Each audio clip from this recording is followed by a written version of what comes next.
بسم اللہ الرحمن الرحیم۔ السلام علیکم خواتین و حضرات، آپ کو قرآن کے تجزیاتی مطالعے کی اس نشست میں خوش آمدید کہتا ہوں۔ آج ہم سورہ فجر کی جو ابتدائی آیات ہیں ان کا مطالعہ کریں گے۔ یہ جو ابتدائی آیات ہیں یہ قسموں پر مشتمل ہیں۔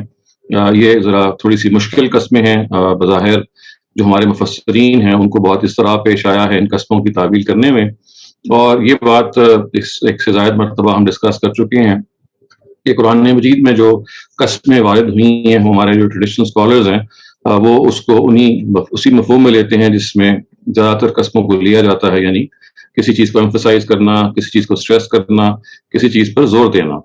ہم قسم اس لیے کھاتے ہیں، جبکہ فرائی اسکالرز کی میں بھی آپ کو تفصیل بتا چکا ہوں کہ انہوں نے خود قرآن کے اسلوب سے اور کلام عرب سے بتایا کہ دیکھیے قسم جہاں پہ اسٹریس کے لیے آتی ہے، ایمفسس کے لیے آتی ہے، وہاں اس کا ایک اور فنکشن بھی ہوتا ہے، اور وہ یہ ہے کہ وہ گواہی کے لیے بھی آتی ہے، وہ کسی چیز کے ایویڈنس کو پیش کرنے کے لیے بھی آتی ہے، اور جب وہ اس طرح سے آتی ہے تو وہ بہت سٹل طریقے سے آتی ہے اور ان چیزوں کو گواہی کے طور پہ پیش کرتی ہے کہ جو عام طور سے ہمارے ہاں ہو سکتا ہے کہ بہت معمولی سمجھی جائیں، جن میں تقدیس کا جو پہلو ہے وہ نہ پایا جائے، سینکٹیٹی کا پہلو نہ پایا جائے، جیسے ہوائیں ہیں، یا جیسے مثال کے طور پہ یوں سمجھ لیجئے کہ جو گھوڑوں کی جو کو گواہی کے طور پہ پیش کیا گیا ہے سورہ عادیات کے اندر، اسی طریقے سے آپ دیکھیے کہ نفس کو گواہی کے طور پہ پیش کیا گیا ہے سورہ شمس کے اندر۔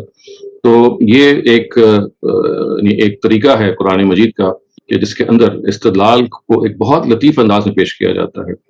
جو ہمارے ٹریڈیشنل اسکالرز ہیں چونکہ وہ اس چیز کو بیان نہیں کرتے، اس کو سمجھ نہیں سکے، اور وہ ایمفسس کی قسم ہی لیتے ہیں، تو ایمفسس کی جو قسم ہے چونکہ ان کے ہاں ہمیشہ مقدس چیزوں ہی کی کھائی جا سکتی ہے، تو پھر یہ اکثر ایک گمبھیر سوال پیدا ہوتا ہے کہ ہواؤں کے اندر یا گھوڑوں کے اندر یا اس طرح کی چیزوں کے اندر وہ کیا سینکٹیٹی ہے، وہ کیا تقدیس ہے کہ جس کے نتیجے میں ایمفسس پیدا ہوتا ہے۔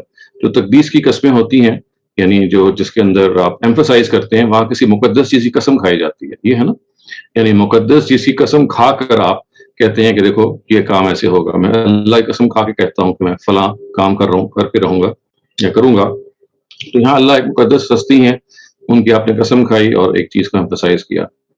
تو جب انہوں نے یہ دیکھا کہ ہوائیں ہیں، یا مثال کے طور پہ تین ہیں یا زیتون ہیں جن کو ہمیں معلوم ہے کہ فگز یا اولیوز جس کو ہم کہتے ہیں، تو ان کے اندر بظاہر کوئی سینکٹیٹی نہیں نظر آتی، تقدیس نہیں پائی جاتی، اور وہ زور کیا ہے جو اللہ تعالیٰ ان کی قسم کھا کے پیدا کرنا چاہتے ہیں، تو اس کے لیے پھر ان کو بہت سارے تکلف کرنے پڑے اور تعویلات کرنی پڑی۔ جیسے گھوڑوں کے بارے میں انہوں نے کہا یہ مزدلفہ کے اونٹ ہیں، یعنی گھوڑوں کو ان کی تعویل کی بجائے انہوں نے کہا کہ یہاں گھوڑے نہیں بلکہ اونٹ مراد ہیں، اور یہاں پہ مزدلفہ کے اونٹ ہیں، اور مزدلفہ ظاہر ایک مقدس جگہ ہے، تو اس طرح سے ان کو بہرحال ایک کھینچ تان کرنی پڑی۔ پھر یہ بات بھی ہے کہ قسم اگر کھائی جائے گی ایمفسس کے لیے اور اس کے پر یہ کوئی مقدمہ یا کوئی اہم بات کو پیش کیا جائے گا، تو وہی سوال ہے جو استاد امیر الدین فراہیم نے اٹھایا اپنی کتاب اقسام القرآن میں، کہ اہل ایمان کو اس کی ضرورت نہیں ہے، کیونکہ وہ تو پہلے ایمان لا چکے ہیں، ان کو مزید قسم کھا کے کسی مقدمے کے بارے میں یا کسی پریمس کے بارے میں اگر تاکید کی جائے گی تو ان کو کوئی خاص فائدہ نہیں ہوگا۔ اور جو اہل ایمان نہیں ہیں، جو منکر ہیں، ان کو جب آپ قسم کھا کے کہیں گے کہ قیامت آ کے رہے گی یا رسول جو ہیں وہ سچے ہیں، تو قسم کا جو اسلوب ہے وہ ان کے لیے تو کارآمد نہیں ہو سکتا، کیونکہ کارآمد اگر کوئی چیز ہو سکتی ہے تو استدلال ہو سکتا ہے، سمجھانا ہو سکتا ہے۔ اگر آپ زور سے کسی بات کو قسم کھا کے کہیں تو اس کے جواب میں وہ بھی قسم کھا کے ایک بات کو کہہ سکتے ہیں، تو بات تو کمیونیکیٹ نہیں ہوگی۔ تو اس وجہ سے یہ قسم کا جو اسلوب ہے یہ قرآن مجید کا ایک ایسا اسلوب ہے کہ جو ہمارے ہاں ایک عرصے سے اس طرح سے اس کی تعویل ہوتی رہی کہ ان قسموں کو ایمفسس کے لیے ان کو انٹرپریٹ کیا جاتا رہا، اور نتیجہ یہ نکلتا رہا کہ اس ایمفسس کے بارے میں پھر یہ سوالات پیدا ہونے شروع ہو گئے کہ ایمفسس اگر ہے تو اس میں کیا سینکٹیٹی، کس سینکٹیٹی پر ایمفسس ہے، اور پھر کہ اس ایمفسس کا فائدہ کیا ہے۔ اہل ایمان مان چکے ہیں اور منکر جو ہیں وہ قسم سے تو نہیں مانیں گے۔ تو اس پس منظر میں پھر فرائی اسکالرز نے بتایا کہ دیکھیے یہ عربی زبان کا ایک عام اسلوب ہے کہ جب آپ ان ایسی چیزوں کی قسم کھاتے ہیں تو وہاں اصل میں ایمفسائز کرنا پیش نظر ہوتا ہی نہیں ہے، وہاں پہ کسی چیز کو گواہی کے طور پہ پیش کرنا ہوتا ہے، اور گواہی ایک بڑی سٹل چیز ہے۔ یعنی اللہ تعالیٰ کے کلام کے اندر جس چیز کو ایک سر عنوان کی حیثیت حاصل ہے وہ یہ ہے کہ خداوند تعالیٰ ہمیشہ استدلال کرتے ہیں اپنے مقدمے پر، یعنی مقدمے سے مراد جو پریمس وہ منوانا چاہتے ہیں اس میں وہ استدلال کرتے ہیں، یعنی قیامت کو اگر وہ منوائیں گے تو اس کے لیے استدلال کریں گے، اس کے لیے ریزننگ کریں گے، اس کے لیے آپ کو آرگیومنٹس پیش کریں گے۔ اسی طریقے سے اگر وہ یہ منوانا چاہیں گے کہ رسول جو ہیں وہ سچے ہیں یا رسول اللہ صلی اللہ علیہ وسلم ایک سچے پیغمبر تھے، تو وہ اسی طرح سے استدلال کریں گے۔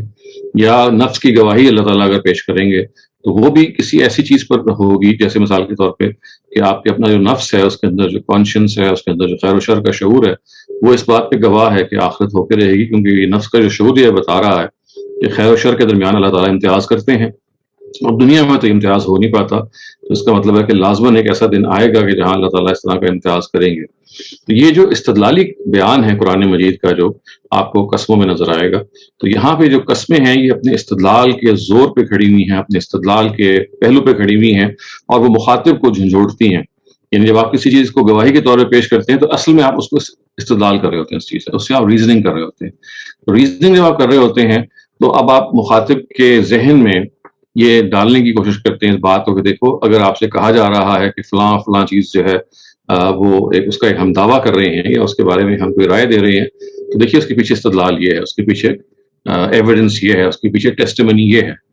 اور ایک اور امپورٹنٹ بات یہ ہے کہ جو قسم کے اسلوب میں جتنے بھی آپ کو استدلال ملے گا، یہ سب جو قرآن مجید کی دوسری صورتیں ہیں جہاں پہ قسم نہیں پائی جاتی، وہاں وہی استدلال آپ کو بالکل نثری اسلوب میں ملے گا۔ نثری اسلوب کا کیا مطلب؟ اس میں قسم نہیں ہوگی، بلکہ وہ عام طریقے پہ آیات پہ آیا ہوا ہوگا۔ تو چنانچہ جب اللہ تعالیٰ قیامت کے بارے میں استدلال کرتے ہیں کسی کو گواہی میں پیش کر کے، یہاں تو ظاہر ہے قسم کا پہلو ہوگا، لیکن جہاں پہ قسم نہیں ہے وہاں وہ استدلال ایک سادے طریقے سے پیش کیا گیا ہوگا۔ وہی استدلال مثال کے طور پر ہواؤں کا تصرف جو ہے، یعنی قدیم زمانے میں ہوائیں جو ہیں وہ ان نیشنز کو یا ان قوموں کو تباہ کرنے کا باعث بنی جنہوں نے اللہ تعالیٰ کا انکار کیا، یا اللہ تعالیٰ کے پیغمبر کا انکار کیا، یا اللہ تعالیٰ کے پیغمبر کے لائے ہوئے صحیفے کا انکار کیا۔ تو وہ جو انکار ہے وہ اس قسمیہ اسلوب میں بیان ہوتا ہے بعض صورتوں میں، لیکن ان کو اگر آپ نے مزید تفصیل سے دیکھنا ہو تو سادہ اسلوب میں بھی الگ سے بیان ہوگا۔ یعنی مثال کے طور پہ ہواؤں کے بارے میں کہ ہوا جو ہے وہ سابقہ اقوام کے لیے ڈسٹرکشن کا باعث بنی، وہ آپ کو قسم سے ہٹ کے ایک سادہ اسلوب میں مل جائے گا۔ تو قسم کا فائدہ صرف یہ ہوتا ہے جس میں نے جیسے قیاس کیا کہ یہ وہ قسمیں ہیں جس میں استدلال اور گواہی دینا پیش نظر ہوتا ہے، کہ یہ ایک بہت لطیف اور ایک بہت سٹل چیز ہے کہ جو آپ کے ذہن کے اندر، مخاطبین کے ذہن کے اندر ایک گواہ کو گواہی کے طور پہ ایک چیز کو پیش کرتی ہے کہ دیکھیے یہ ایویڈنس ہے، یہ ٹیسٹیمنی ہے، آپ خود سوچیں۔ تو یہ آپ کو غور کرنے پہ ابھارتی ہے۔ استدلال جو ہوتا ہے بعض دفعہ مجمل ہوتا ہے۔ مجمل کا کیا مطلب ہے؟ ذرا تھوڑا سا کنسائز ہوتا ہے، ذرا سر اٹھا ہوا ہوتا ہے، لیکن it invites you to reflect. So when it invites you to reflect تو آپ کے اندر جو غور و فکر کی صلاحیت ہے وہ ایک دم سے اجاگر ہونی شروع ہو جاتی ہے۔ اینڈ اللہ تعالیٰ چاہتے بھی یہی ہیں کہ بجائے اس کے کہ لوگوں کو کارنر کریں، بجائے اس کے کہ لوگوں کو ایک ایسی جگہ پہ لے جائیں کہ جہاں وہ انکار پہ جم جائیں، ایک موقع وہ بھی آتا ہے جب اللہ تعالیٰ اتمام حجت کے اس میں بات کرتے ہیں، لیکن شروع میں جب وہ قائل کر رہے ہوتے ہیں یا قائل کروا رہے ہوتے ہیں اپنے پیغمبر کے ذریعے سے، تو وہ ایک ایسا اسلوب اختیار کرتے ہیں قرآن مجید میں کہ جس میں دوسرے آدمی کے لیے آسانی سے بات کو سمجھ میں آنا ممکن ہو جائے۔ اور وہ آسانی سے جو بات سمجھ میں آنا جب ممکن ہو جاتا ہے تو اس کے لیے استدلال کیا جاتا ہے، جو ریزننگ پیش کی جاتی ہے وہ انفس سے پیش کی جاتی ہے۔ انفس سے کیا مطلب ہے؟ انسان کا جو داخلی وجود ہے، یا آفاق سے پیش کی جاتی ہے۔ آفاق کا کیا مطلب ہے؟ جو کائنات جیسے ہے، ہمارے جو کائنات ہمارے آس پاس پھیلی ہوئی ہے اس سے استدلال کیا جاتا ہے، اور مخاطب کو ابھارا جاتا ہے کہ وہ اس پہ غور کریں، اللہ تعالیٰ کی نشانیوں پہ غور کرے، اور پھر ایک نتیجہ نکال کے رکھ دیا جاتا ہے کہ دیکھیے اگر ایسا ہے اور ایسا ہے، یعنی فلاں کی گواہی بھی ہے اور فلاں کی گواہی بھی ہے، یہ سب گواہیاں جو ہیں اگر آپ ان پہ غور کریں گے یہ استدلال کر رہی ہیں، یہ ایک ٹیسٹیمنی پیش کر رہی ہیں، یہ ایک ریزننگ پیش کر رہی ہیں، اور ریزننگ یہ ہے، اس چیز پر ریزننگ پیش کر رہی ہے۔ تو یہ بھی میں آپ کو عرض کر چکا ہوں کہ جس چیز کی کو گواہی کے طور پہ پیش کیا جاتا ہے اس کو ہم کہتے ہیں مقسم بہی، یعنی اس کی گواہی دی گئی ہے، اور جس پریمس پہ وہ قسم گواہی دیتی ہے اس کو ہم کہتے ہیں مقسم علیہ، یعنی اس پریمس پر گواہی دی گئی ہے۔ ایک ہے کس کے ذریعے سے گواہی دی گئی ہے، اور ایک یہ ہے کہ کس پر گواہی دی گئی ہے۔ تو پہلے کو ہم مقسم بہی کہتے ہیں اور دوسرے کو ہم مقسم علیہ کہتے ہیں۔ تو یہ ایک تھوڑی سی تمہیدی گفتگو ہے یہ بتانے کے لیے کہ اللہ تعالیٰ نے اس کتاب کے اندر یہ جو بہت ایک لطیف اور ایک سٹل اسلوب رکھا ہے، یہ بہت اعلیٰ ادبی اسلوب ہے۔ آپ اگر کلام عرب کو دیکھیں گے، آپ کسی بھی اعلیٰ ادبی کلام کو دیکھیں گے تو وہاں آپ کو یہ اس طرح کا استدلال مل جائے گا. یعنی آپ دیکھیے کہ بڑے بڑے جو خطیب ہیں ان کے جو خطابت کے اندر یہ چیزیں مل جائیں گی کہ مٹی کے ذروں گواہ رہنا اور وطن کی مٹی گواہ رہنا. تو یہ گواہ کے طور پہ جب آپ کسی چیز کو پیش کرتے ہیں گواہی کے طور پہ، تو وہاں کیا چیز ہوتی ہے کہ اس چیز کو آپ اصل میں مخاطب کے ذہن میں لا کے بتانا چاہ رہے ہوتے ہیں کہ دیکھیے یہ گواہی ہے جس چیز پہ میں جب ہم گواہی دیتے ہیں تو ہم کہتے ہیں کہ دیکھیے یہ وطن کی جو مٹی ہے یہ میرے لیے مقدس ہے، اس کی میں گواہی دیتا ہوں کہ اگر جان کی ضرورت پڑی تو میں حاضر ہوں، کیونکہ یہ میرے لیے اس کی ایک خاص حیثیت ہے. تو یہ جو اس طرح کی گواہی ہوتی ہے یہ ایک بہت لطیف طریقے سے انسان پر کارگر ہوتی ہے. اور اللہ تعالیٰ نے بھی ان قصبوں کے ذریعے سے کوشش کی کہ ان کے سامنے یعنی نبی صلی اللہ علیہ وسلم کے سامنے جو ایسے دماغ تھے کہ جو بہت ذہین لوگ تھے، یعنی عرب جو تھے آپ کو معلوم ہے کہ ان کے ہاں بہت بڑے ادیب پائے جاتے تھے، بہت بڑے سرمنائزرز پائے جاتے تھے، بہت زبردست اوریٹرز تھے. اور وہ جو اوریٹرز تھے اور جو شعراء تھے ان کا کلام موجود تھا، اور اس کلام کے اندر بہت بلاغت تھی، بہت ایلوکوینس تھی. اور اسی ایلوکوینس کو سامنے رکھتے ہوئے اللہ تعالیٰ نے یہ اسلوب اختیار کیا کہ تاکہ ان کا جو ذہن ہے وہ اس سے متاثر ہو، جیسے جس کلام سے وہ آلریڈی یوز ٹو تھے. ظاہر ہے قرآن تو سے بہت برتر کلام ہے لیکن اپنے ایسنس میں ایک ادبی چیز ہے، تو ادب سے وہ بہت آشنا تھے، ادبی اسلوب سے وہ بہت آشنا تھے. تو قرآن نے اسی ادبی اسلوب کا ایک بہت شاندار طریقے سے ایک یوں سمجھ لیجئے کہ ایک سٹائل کو پیش کیا اور ان کو سمجھانے کی کوشش کی.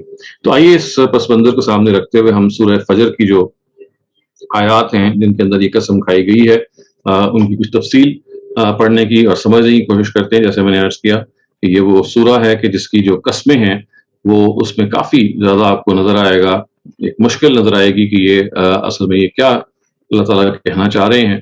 اور اسی وجہ سے یہ ایک مہمہ بن گئی ہے یہ سورہ، اس کی جو شروع کی آیتیں ہیں. تو یہ الفاظ یہ ہیں کہ والفجر ولیال عشر والشفع والوتر واللیل اذا یسر هل فی ذلک قسم لذی حجر. تو قسم ہے فجر کی. یہ مفتی شفیع صاحب جو ہمارے ٹریڈیشنل اسکول کے بہت عمدہ نمائندے ہیں، وہ جو اس کو قسم کے اسلوب میں لے رہے ہوتے ہیں. قسم سے مراد کیا ہے؟ ایمفسس کے اسلوب میں، کسی چیز کو اسٹریس کرنے کے، ایمفسائز کرنے کے مفہوم میں. تو وہ اس کا ترجمہ کرتے ہیں قسم ہے فجر کی اور 10 راتوں کی اور جفت اور طاق کی. جفت کا مطلب ہے ایون اور طاق کا مطلب ہے آڈ. تو جیسے آپ ایون اینڈ آڈ کہتے ہیں انگریزی زبان میں، کوئی چیز اگر ایون ہے تو وہ جفت کہلاتی ہے، کوئی چیز اگر آڈ ہے، آڈ نمبرز میں ہے تو وہ طاق کہلاتی ہے. تو قسم ہے جفت اور طاق کی اور اس رات کی جب رات چلے، یعنی رات کو چلے. ہے ان چیزوں کی قسم پوری عقل مندوں کے واسطے. یعنی ان چیزوں میں جو یہ چیزوں کی قسم کھائی گئی ہے ان کے اندر کوئی قسم موجود ہے ہر اس شخص کے لیے کہ جو عقل مند ہے. حل فی ذالک قسم لذی حجر، ہے ان چیزوں میں جن کی قسم کھائی گئی ہے کوئی ایسی قسم کہ جو عقل مندوں کے لیے. ذی حجر کا کیا مطلب ہے؟ کہ جو عقل رکھتے ہیں، جن کے اندر انٹلیکٹ موجود ہے. کیا انٹلیکٹ والوں کے لیے ان قسموں کے اندر کوئی ایسی چیز ہے جس کو وہ سمجھے؟ تو یہ ہے سادہ ترجمہ مفتی صاحب کی جو ان آیات کا انہوں نے کیا ہے. اس کی انہوں نے پھر تشریح بھی کی ہے. ہم اس تشریح کو بھی ان سے سمجھتے ہیں کہ انہوں نے کیسے اس کو بیان کیا ہے. تو دیکھیے تشریح کو انہوں نے جب بیان کیا تو اس کے لیے جو انہوں نے طریقہ اختیار کیا ہے وہ جیسے میں نے عرض کیا کہ ان کے ہاں اصل چیز جو قسم کی وہ ایمفسس کی ہوتی ہے. وہ کہتے ہیں کہ اس سورہ میں 5 چیزوں کی قسم کھا کر اس مضمون کی تاکید کی گئی ہے جو آگے ان ربک لبالمرصاد میں بیان ہوا ہے. یعنی یہ آگے والی آیت ہے کہ اس کا مطلب یہ ہے کہ بے شک اللہ تعالیٰ جو ہے وہ گھات میں ہے، یعنی اللہ تعالیٰ از ویٹنگ ان ایمبش. اس کا مطلب یہ ہے. تو یہ کہا گیا ہے کہ 5 چیزوں کی قسم کھا کر اس مضمون کی تاکید کی گئی ہے. یعنی وہی تاکید ہے، کیا مطلب؟ سورہ کے آگے جا کے یہ الفاظ آتے ہیں کہ بے شک اللہ تعالیٰ جو ہیں وہ گھات میں ہے. یعنی اس دنیا میں جو کچھ تم کر رہے ہو اس چیز پر جزا و سزا ہونا لازمی اور یقینی ہے. تمہارا رب سب اعمال کی نگرانی میں ہے. خواہ اسی جملے انا ربک لبالمرصاد کو جواب قسم کہا جائے یا محذوف قرار دیا جائے. وہ کہتے ہیں کہ جو جواب قسم ہے، وہ جو جواب قسم کا مطلب وہی ہے جس کو ہم مقسم علیہ کہتے ہیں، کہ جس چیز پر قسم کھائی جا رہی ہے، جس بات پر قسم کھائی جا رہی ہے. وہ کہتے ہیں چاہے آپ اس آیت کو لے لیجئے ان ربک لبالمرصاد کو قسم یعنی جواب قسم، یا جس کو ہم کہتے ہیں نا مقسم علیہ لے لیجئے، اور یا اس سے کوئی محذوف مان لیجئے. محذوف کا کیا مطلب ہے؟ اس کو سپریسڈ مان لیجئے، یعنی وہ الفاظ میں موجود نہیں ہے لیکن it is understood to be present, اس کو ہم کہتے ہیں وہ چیز حذف ہے۔ اب وہ کہتے ہیں کہ وہ 5 چیزیں جن کی قسم کھائی گئی ہے، ان میں پہلی چیز فجر ہے، یعنی صبح صادق کا وقت۔ ہو سکتا ہے کہ مراد ہر روز کی صبح ہو کہ وہ عالم میں ایک انقلاب عظیم لاتی ہے اور حق تعالی شانہ کی قدرت کاملہ کی طرف رہنمائی کرتی ہے، اور یہ بھی ممکن ہے کہ الفجر کے الف لام کو عہد کا قرار دے کر اس سے کسی خاص دن کی فجر مراد لیں۔ یعنی الف لام عہد کا کیا مطلب ہے؟ اس کا مطلب ہے یہ ایک اسپیسیفک چیز ہے، یعنی صرف فجر تو نہیں کہا گیا، الف لام کے ساتھ کہا گیا الفجر۔ یہ کہتے ہیں کہ اس میں آپ الفجر کو ہر صبح بھی مراد لے سکتے ہیں، یعنی ایوری مارننگ، یعنی اور دوسرا یہ کہ اسپیسیفک مارننگ، وہ کہتے ہیں دونوں ہی مراد ہو سکتے ہیں۔ مفسرین صحابہ حضرت علی کرم اللہ وجہہ، حضرت ابن عباس، ابن زبیر سے پہلے معنی یعنی عام وقت فجر کسی روز کا ہو منقول ہے۔ یہ جو لوگ ہیں یہ کہتے ہیں کہ کوئی خاص فجر یا مراد نہیں، بلکہ تمام جو فجر ہوتی ہیں ہر روز کی اس سے یہ مراد ہے۔ اور حضرت ابن عباس کی ایک روایت میں سے اس سے مراد ماہ محرم کی پہلی تاریخ کی فجر ہے، جو اسلامی قمری سال کا آغاز ہے۔ قتادہ نے بھی یہ تفسیر کی ہے۔ یہ قتادہ جو ہیں یہ تابعی ہیں، ان کا نام لیا گیا ہے۔ تو یہ کہتے ہیں کہ عبداللہ ابن عباس کہتے ہیں کہ ماہ محرم جو ہے یعنی کہ تاریخ، اس کا مطلب ہے کہ اسلامی سال کی جو پہلی تاریخ ہے اس کی فجر جو ہے وہ یہاں مراد ہے۔ اچھا، اس کے بعد وہ کہتے ہیں کہ بعض حضرات مفسرین نے ذوالحجہ کی 10ویں تاریخ یعنی یوم النحر کی صبح اس کی مراد قرار دی ہے۔ یعنی اب یہ سوال تو پیدا ہو گیا نا کہ جب فجر کی قسم کھائی جا رہی ہے، وہ فجر کی قسم کون سی ہے؟ تو ایک رائے یہ ہے کہ تمام جتنی بھی روز فجر ہوتی ہیں یہ ان کی قسم کھائی جا رہی ہے۔ ایک رائے یہ ہے کہ نہیں، جو پہلی محرم کی جو فجر ہے اس کی کھائی جا رہی ہے۔ تیسری رائے یہ ہے کہ جو 10ویں ذوالحج ہے، 10 ذوالحج کی جو تاریخ میں جو صبح آتی ہے یعنی جس دن قربانی کی جاتی ہے، یہ وہ صبح مراد ہے۔ اور مجاہد اور اکرمہ کا بھی یہ قول ہے۔ مجاہد اور اکرمہ کون ہے؟ یہ بھی تابعی ہیں، جیسے قتادہ ایک تابعی ہیں، اور یہ تینوں جو ہیں یہ صحابہ کے شاگردوں میں سے ہیں۔ اور حضرت ابن عباس سے بھی ایک روایت میں یہ قول منقول ہے۔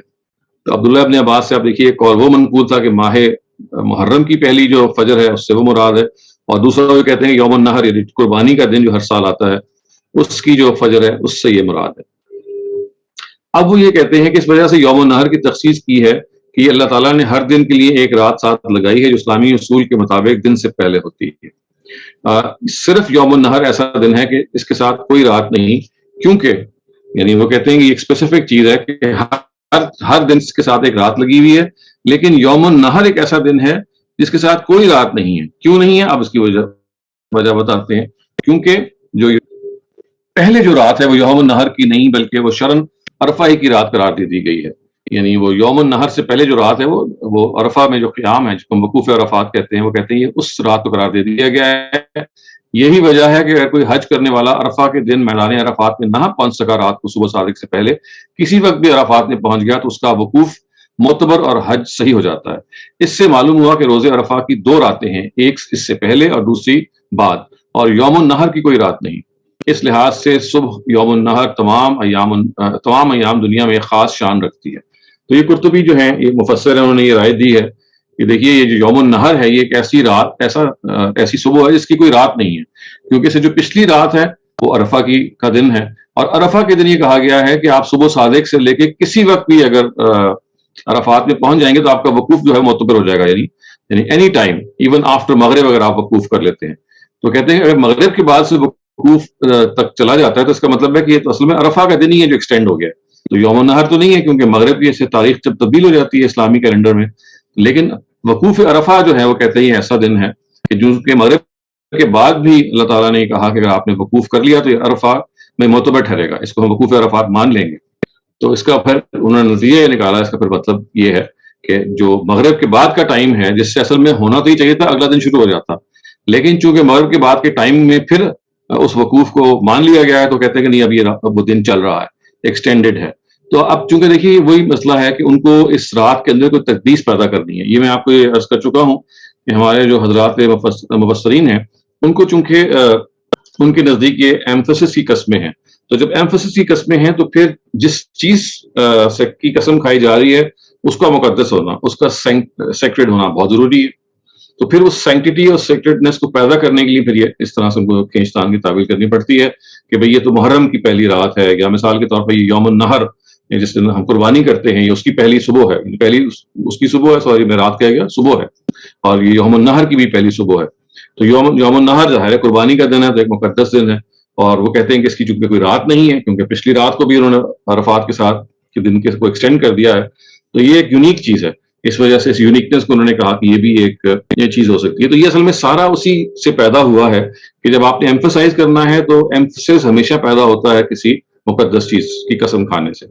تو اب عام فجر کی جو وقت ہے اس میں تو تقدیس نہیں پائی جا سکتی، تو پھر یہ ضروری ہے کہ ایسی فجر تلاش کی جائے کہ جس میں تقدیس پائی جاتی ہے. تو انہوں نے یہ تلاش کر کے بتایا کہ دیکھیے ایک رائے یہ ہے محرم کی جو پہلا سال کی جو پہلی صبح ہے اس کو آپ قرار دیں، اور دوسری رائے یہ ہے کہ یوم النہر یعنی جو قربانی کا دن ہے جو سال میں ایک دفعہ آتا ہے، اللہ تعالیٰ اس کی قسم کھا رہے ہیں، اس کے صبح کی قسم کھا رہے ہیں، یہ بتانے کے لیے. تو یہ ظاہر ہے کہ یہ اس مسئلے سے پیدا ہونے والی چیز ہے کہ آپ کو پھر یہ ضرور معلوم ہونا چاہیے کہ یہ جو تقدیس ہے یہ کیسے پیدا ہوئی ہے. اس کے بعد وہ کہتے ہیں دوسری قسم کیا ہے، وہ ہے ولیال عشر. دیکھیے جو سورہ ہے وہ کہتی ہے والفجر یعنی فجر کی قسم، اور پھر لیال عشر یعنی 10 راتوں کی قسم. اب سوال پیدا ہوتا ہے یہ 10 راتیں کون سی ہیں؟ تو اب اس کی وہ تفصیل کر رہے ہیں. وہ کہتے ہیں کہ حضرت ابن عباس، قتادہ، مجاہد، سدی، ضحاک، قلبی ائمہ تفسیر کے نزدیک ذوالحجہ کی ابتدائی 10 راتیں مراد ہیں، کیونکہ حدیث میں ان کی بڑی فضیلت آئی ہے.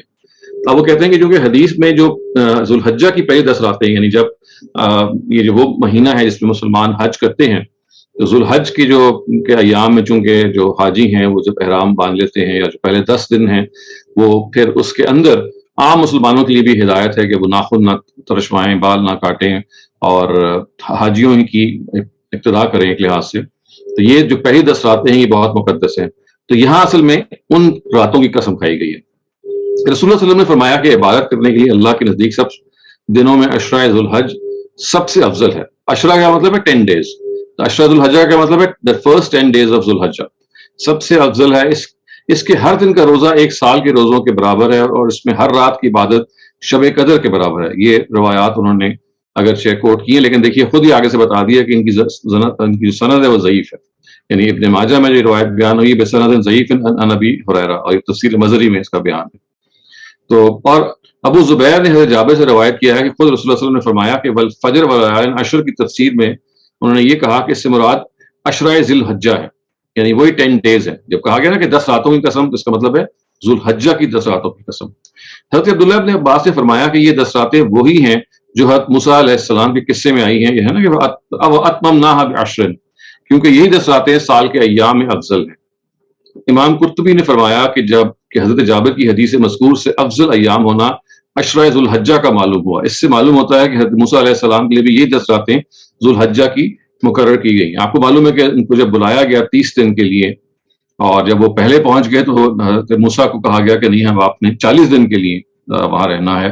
تو وہ اتممناھا بعشر کا مطلب ہے 10 دنوں کا اضافہ کر دیا گیا تھا. تو مگر خلاصہ یہی ہے کہ لیال عشر سے مراد جو ذوالحجہ کی 10 راتیں. اور دیکھیے چونکہ تقدیس تو ہے ان کے اندر، چونکہ روایت میں تو آ گیا، اگرچہ روایت ضعیف صحیح، لیکن ونس اگین چونکہ تقدیس آپ نے پیدا تو کرنی ہے، وہ تقدیس پیدا اس طرح سے انہوں نے کی کہ دیکھیے یہ جو ذوالحجہ کی 10 راتیں ہیں بہت مقدس راتیں ہیں، تو ان کی قسم کھائی گئی ہے. یعنی پہلے قربانی کے دن کی فجر کی قسم کھائی گئی ہے، اس کے بعد ذوالحجہ کی جو 10 راتیں ہیں ان کی قسم کھائی گئی ہے. تو ابھی بات چل رہی ہے، یعنی ابھی ہم سمجھ رہے ہیں کہ وہ کس طرح سے تقدیس کا پہلو نکالتے ہیں روایات کے اندر، اور وہ جو روایات ہیں پھر وہ کس طرح سے آگے بڑھتی ہیں. اچھا، اگلی جو قسم ہے وہ یہ ہے والشفع والوتر. یعنی شف کا کیا مطلب ہے؟ ایک چیز جو ایون ہے. والوتر کا کیا مطلب ہے؟ جو چیز آڈ ہے. تو یعنی لفظی مطلب کیا ہوگا؟ ایون اور آڈ کی قسم، یعنی جفت اور طاق کی قسم. اس کو انہوں نے ایکسپلین بھی کر دیا ہے. قرآن کریم کے الفاظ میں یہ متعین نہیں کہ جفت اور طاق سے کیا مراد ہے، اس لیے ائمہ تفسیر کے اقوال اس میں بے شمار ہیں. مگر حدیث مرفوع جو ابو زبیر نے حضرت جابر سے روایت کی ہے، اس کے الفاظ یہ ہیں کہ والفجر ولیال عشر والصبح وعشر النہر والوتر یوم عرفہ والشفع یوم النہر. اب انہوں نے اس کی خود تشریح کر دی ہے. کہتے ہیں کہ رسول اللہ صلی اللہ علیہ وسلم نے والفجر ولیال عشر کے مطابق فرمایا کہ فجر سے مراد صبح، یعنی یہاں انہوں نے مراد یوم النہر کی صبح نہیں لیا بلکہ عام صبح لے لیا. اور اس میں ظاہر ہے جو زور جو پیدا کیا سوچ کے کہ بھائی عام صبح کے اندر کیا تقدیس کا پہلو ہے. تو آپ نے پڑھ لیا کہ مفتی صاحب نے کہا کہ دیکھیے اللہ تعالیٰ کی قدرت کا مظاہرہ ہے کہ اللہ تعالیٰ روز رات سے صبح کو برآمد کرتے ہیں اپنی قدرت سے. تو یہ اس کے نتیجے میں کہ خدا ایک ایسی چینج لے کے آ رہے ہیں کائنات کے اندر، تو اس میں وہ ایک خاص مقدس نوعیت بھی پیدا ہو جاتی ہے اس چیز کی. اور اشرائے سے وہ مراد لے رہے ہیں کہ یہ مراد ان کی اشرائے نہر ہے، یعنی ذوالحج کے جو پہلے 10 دن ہیں. اور پھر وہ یہ کہتے ہیں جو والشفع والوتر ہے، ایون اور آڈ سے کیا مراد ہے؟ تو وہ کہتے ہیں کہ ایون سے مراد روز عرفہ ہے، اور شفع سے مراد یوم النہر ہے، جو کہ 10ویں ذوالحج ہے. یعنی اب دیکھیے یوم النہر کون سی یوم عرفہ کیا ہے؟ یوم عرفہ جو ہے وہ 9th ہوتی ہے نا ذوالحج کی، اور یوم النہر کیا ہے؟ وہ 10th ذوالحج ہے. تو 9 کیا ہے؟ Odd number. 10 کیا ہے؟ Even number. تو اب یہ سوال پیدا ہوا کہ یہ اللہ تعالیٰ نے تو کوئی اسپیسیفائی نہیں کیا کہ آڈ کی قسم اور ایون کی قسم. تو یہ کہتے ہیں کہ ایک حدیث میں اس طرح سے آ گیا ہے کہ آڈ سے مراد یہاں ہے odd day of Zilhaj which is the 9th of Zilhaj and which is the day of Arafat. اور 10th سے کیا مراد ہے؟ جو اگلا دن ہے. وہ کون سا ہے؟ وہ جو ہے یوم النہر، جس کی ابھی ہم نے بات کی. والشفع والوتر کو پھر انہوں نے کہا کہ اس سے مراد عرفات کے دن کی قسم اور قربانی کے دن کی قسم. تو اب دیکھیے والفجر سے مراد ہے، یا آپ یہ مراد دیں گے اگر آپ ان کی بات کو سمجھیں کہ یہاں اصل میں مراد یوم النہر یعنی جو 10th of ذوالحج ہے اس کی صبح کی قسم کھائی جا رہی ہے، تو اس پہ تقدیس پیدا ہو جائے گی. اور اگر آپ وہ نہیں لیں گے تو اس سے مراد آپ صرف صبح لیں گے، یعنی ہر صبح. تو اس کے اندر جو ایک زور تقدیس کیسے پیدا ہوگی کہ اللہ تعالیٰ کی قدرت کا مظاہرہ ہے کہ اللہ تعالیٰ رات کے پردے کو چاک کر کے ہر روز فجر کو نمایاں کرتے ہیں. تو گویا کہ اللہ تعالیٰ کی قوت کا اظہار ہے جس میں تقدیس پائی جاتی ہے. دوسرا وہی کہتے ہیں ولیال عشر سے مراد ذوالحج کے یعنی جو اسلامی مہینے جو 12واں مہینہ ہے جس میں حج کیا جاتا ہے، اس کے جو پہلے 10 دن ہیں، کیونکہ لیال عشر کا مطلب ہے 10 راتیں. تو 10 راتیں کون سی ہیں؟ جو ذوالحج کی جو پہلے 10 دن کی 10 راتیں. اس کے بعد اگلی قسم کیا ہے؟ والشفع والوتر، یعنی ایون کی قسم اور آڈ کی قسم. تو اب ایون اور آڈ تو ایک مجمل چیز ہے، تو کہتے ہیں اس سے مراد ایون ڈے ہے، ڈے وچ یعنی ایون نمبر کا جو نمبر ہوتا ہے. اور وتر کا مطلب کیا ہے؟ آڈ. تو آڈ از ظاہر ہے یوم النہر، نہیں سوری از عرفات کیونکہ وہ 9 ہے. اور ایون کون سا ہے؟ وہ یوم النہر ہے جو کہ 10 ہے. تو 10 is an even number and 9 is a odd number. ایک سے مراد یوم عرفہ ہے اور دوسرے سے مراد یوم النہر ہے which is the day of قربانی. تو اس طرح سے انہوں نے کہا کہ دیکھیے ان سب میں تقدیسی پیدا ہو جاتی ہے اور ان سب کی قسم کھائی جا رہی ہے. اب اگلی جو چیز ہے اس کو بھی دیکھ لیں کہ اس کو کس طرح سے بیان کرتے ہیں. اب یہ کہتے ہیں کہ قرطبی نے اس روایت کو نقل کر کے فرمایا ہے کہ یہ اسناد کے اعتبار سے اصح ہے. اصح کا مطلب زیادہ صحیح ہے بنسبت دوسری حدیث کے جو حضرت عمران بن حسین کی روایت سے نقل ہوئی ہے جس میں شفع اور وتر نماز کا ذکر ہے. یعنی وہ کہتے ہیں کہ یہ ایک اور جو تعویل ہے شفع اور وتر کی وہ یہ ہے کہ نماز کی رکعتیں چونکہ ایون بھی ہوتی ہیں اور آڈ بھی ہوتی ہیں، تو اصل میں قسم ان کی کھائی گئی ہے ایون رکعت کی نمازوں کی اور آڈ رکعت کی نمازوں کی. جیسے وتر جب آپ پڑھتے ہیں تو وہ آڈ ہوتی ہے، مغرب کے ہاں آپ 3 فرض پڑھتے ہیں اور باقی نمازیں آپ 2 یا 4 پڑھ رہے ہوتے ہیں تو وہ ایون ہے. وہ کہتے ہیں ایک دوسری روایت میں جو تعویل کی گئی ہے جو عمران بن حسین سے ہے وہ کیا ہے؟ اس سے مراد ایون نمبر آف رکعت والی نمازیں ہیں، اور جو وتر ہے اس سے مراد آڈ نمبر آف رکعت کی نمازیں ہیں، ان کی قسم کھائی گئی ہے. لیکن وہ کہتے ہیں کہ یہ والی روایت ہے جس میں یہ بتایا گیا ہے کہ اس سے مراد اصل میں 9th اور 10th آف ذوالحج ہے، وہ کہتے ہیں یہ زیادہ قوی ہے، اس لیے اس کو ہم زیادہ ایکسیپٹ کریں گے. وہ کہتے ہیں اسی لیے حضرت ابن عباس، اکرمہ، نحاس نے اسی کو اختیار کیا ہے کہ شفع سے مراد یوم النہر اور وتر سے مراد یوم عرفہ ہے. اور بعض ائمہ مفسرین، ائمہ تفسیر ابن سیرین، مسروق، ابو صالح قتادہ نے فرمایا کہ شفیع سے مراد تمام مخلوقات، یعنی تمام کی تمام جو مخلوقات ہیں وہ شفع سے مراد ہے. ظاہر ہے کہ یہ بات جب ہم کہیں گے کہ تمام کی تمام مخلوقات مراد ہیں تو یہ تو ٹھیک نہیں ہو سکتا، کیونکہ جو مخلوقات ہیں وہ ایون بھی ہیں وہ آڈ بھی ہیں. اچھا ایک قسم رہ گئی ہے واللیل اذا یسر. وہ میرے خیال ہے یہ جو پیج ہے یہ انکمپلیٹ ہے جس میں انہوں نے یہ آگے شروع ہو گیا. آپ ذرا مجھے مہلت دیجیے گا، میں ایک اصل کتاب لے آؤں جس میں وہ جو ایک پیج رہ گیا، میں جو آخری قسم ہے اس میں پڑھ دیتا ہوں آپ کو. تو یہ جو سورہ فجر کی جو قسم ہے اس کا یہ وہ حصہ ہے جو میں پڑھنے لگا ہوں کہ جو اس رائٹ اپ میں آپ کے پاس آنے سے رہ گیا. یہ جو اگلی قسم ہے جو 5ویں قسم ہے وہ کون سی ہے؟ واللیل اذا یسر. کہ وہ رات کے جب وہ وہاں سے رخصت ہو جائے گی، رات جو ہے وہ جب چلی جائے، تو اس کو بھی اسی مفہوم میں لیا گیا ہے. اب وہ کیا ہے اس کو بھی سن لیجئے. وہ کہتے ہیں کہ واللیل اذا یسر، یہ وہ جو آخری قسم ہے. یسر سے مشتق ہے، اس کے مطلب یعنی پہلے تو انہوں نے اس کا علم بتایا کہ یسر کا جو ورڈ ہی آیا کہاں سے. پھر وہ کہتے ہیں کہ اس کے معنی رات کو چلنے کے ہیں. یہاں خود رات کو کہا گیا ہے کہ جب وہ چلنے لگے یعنی وہ ختم ہو جائے. یہ 5 قسمیں ذکر کر کے اللہ تعالیٰ نے فرمایا کہ غفلت شعار انسان کو ایک خاص انداز میں سوچنے سمجھنے کی دعوت دینے کے لیے فرمایا کہ حل فی ذالک قسم الذی ہجر، کیا ان 5 چیزوں کے لیے یا ان 5 چیزوں میں انسان کے پاس جو عقل مند ہے کوئی قسم موجود نہیں ہے، یعنی یہ کہا گیا۔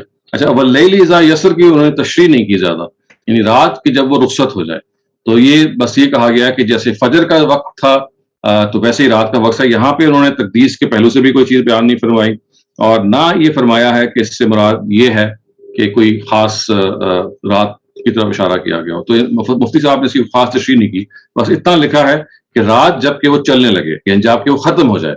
تو ہم اس سے کیا صحیح کرتے ہیں، جیسے انہوں نے فجر کی تشریح کی ہے کہ رات جب کہ وہ ختم ہو جائے، یہ بھی اللہ تعالیٰ کی قدرت کا ایک اظہار ہے کہ جیسے رات جب ختم ہوتی ہے اور وہ دن آتا ہے، بالکل ویسے ہی دن کو نکالنے کے لیے ضروری ہے کہ رات کو ختم کیا جائے۔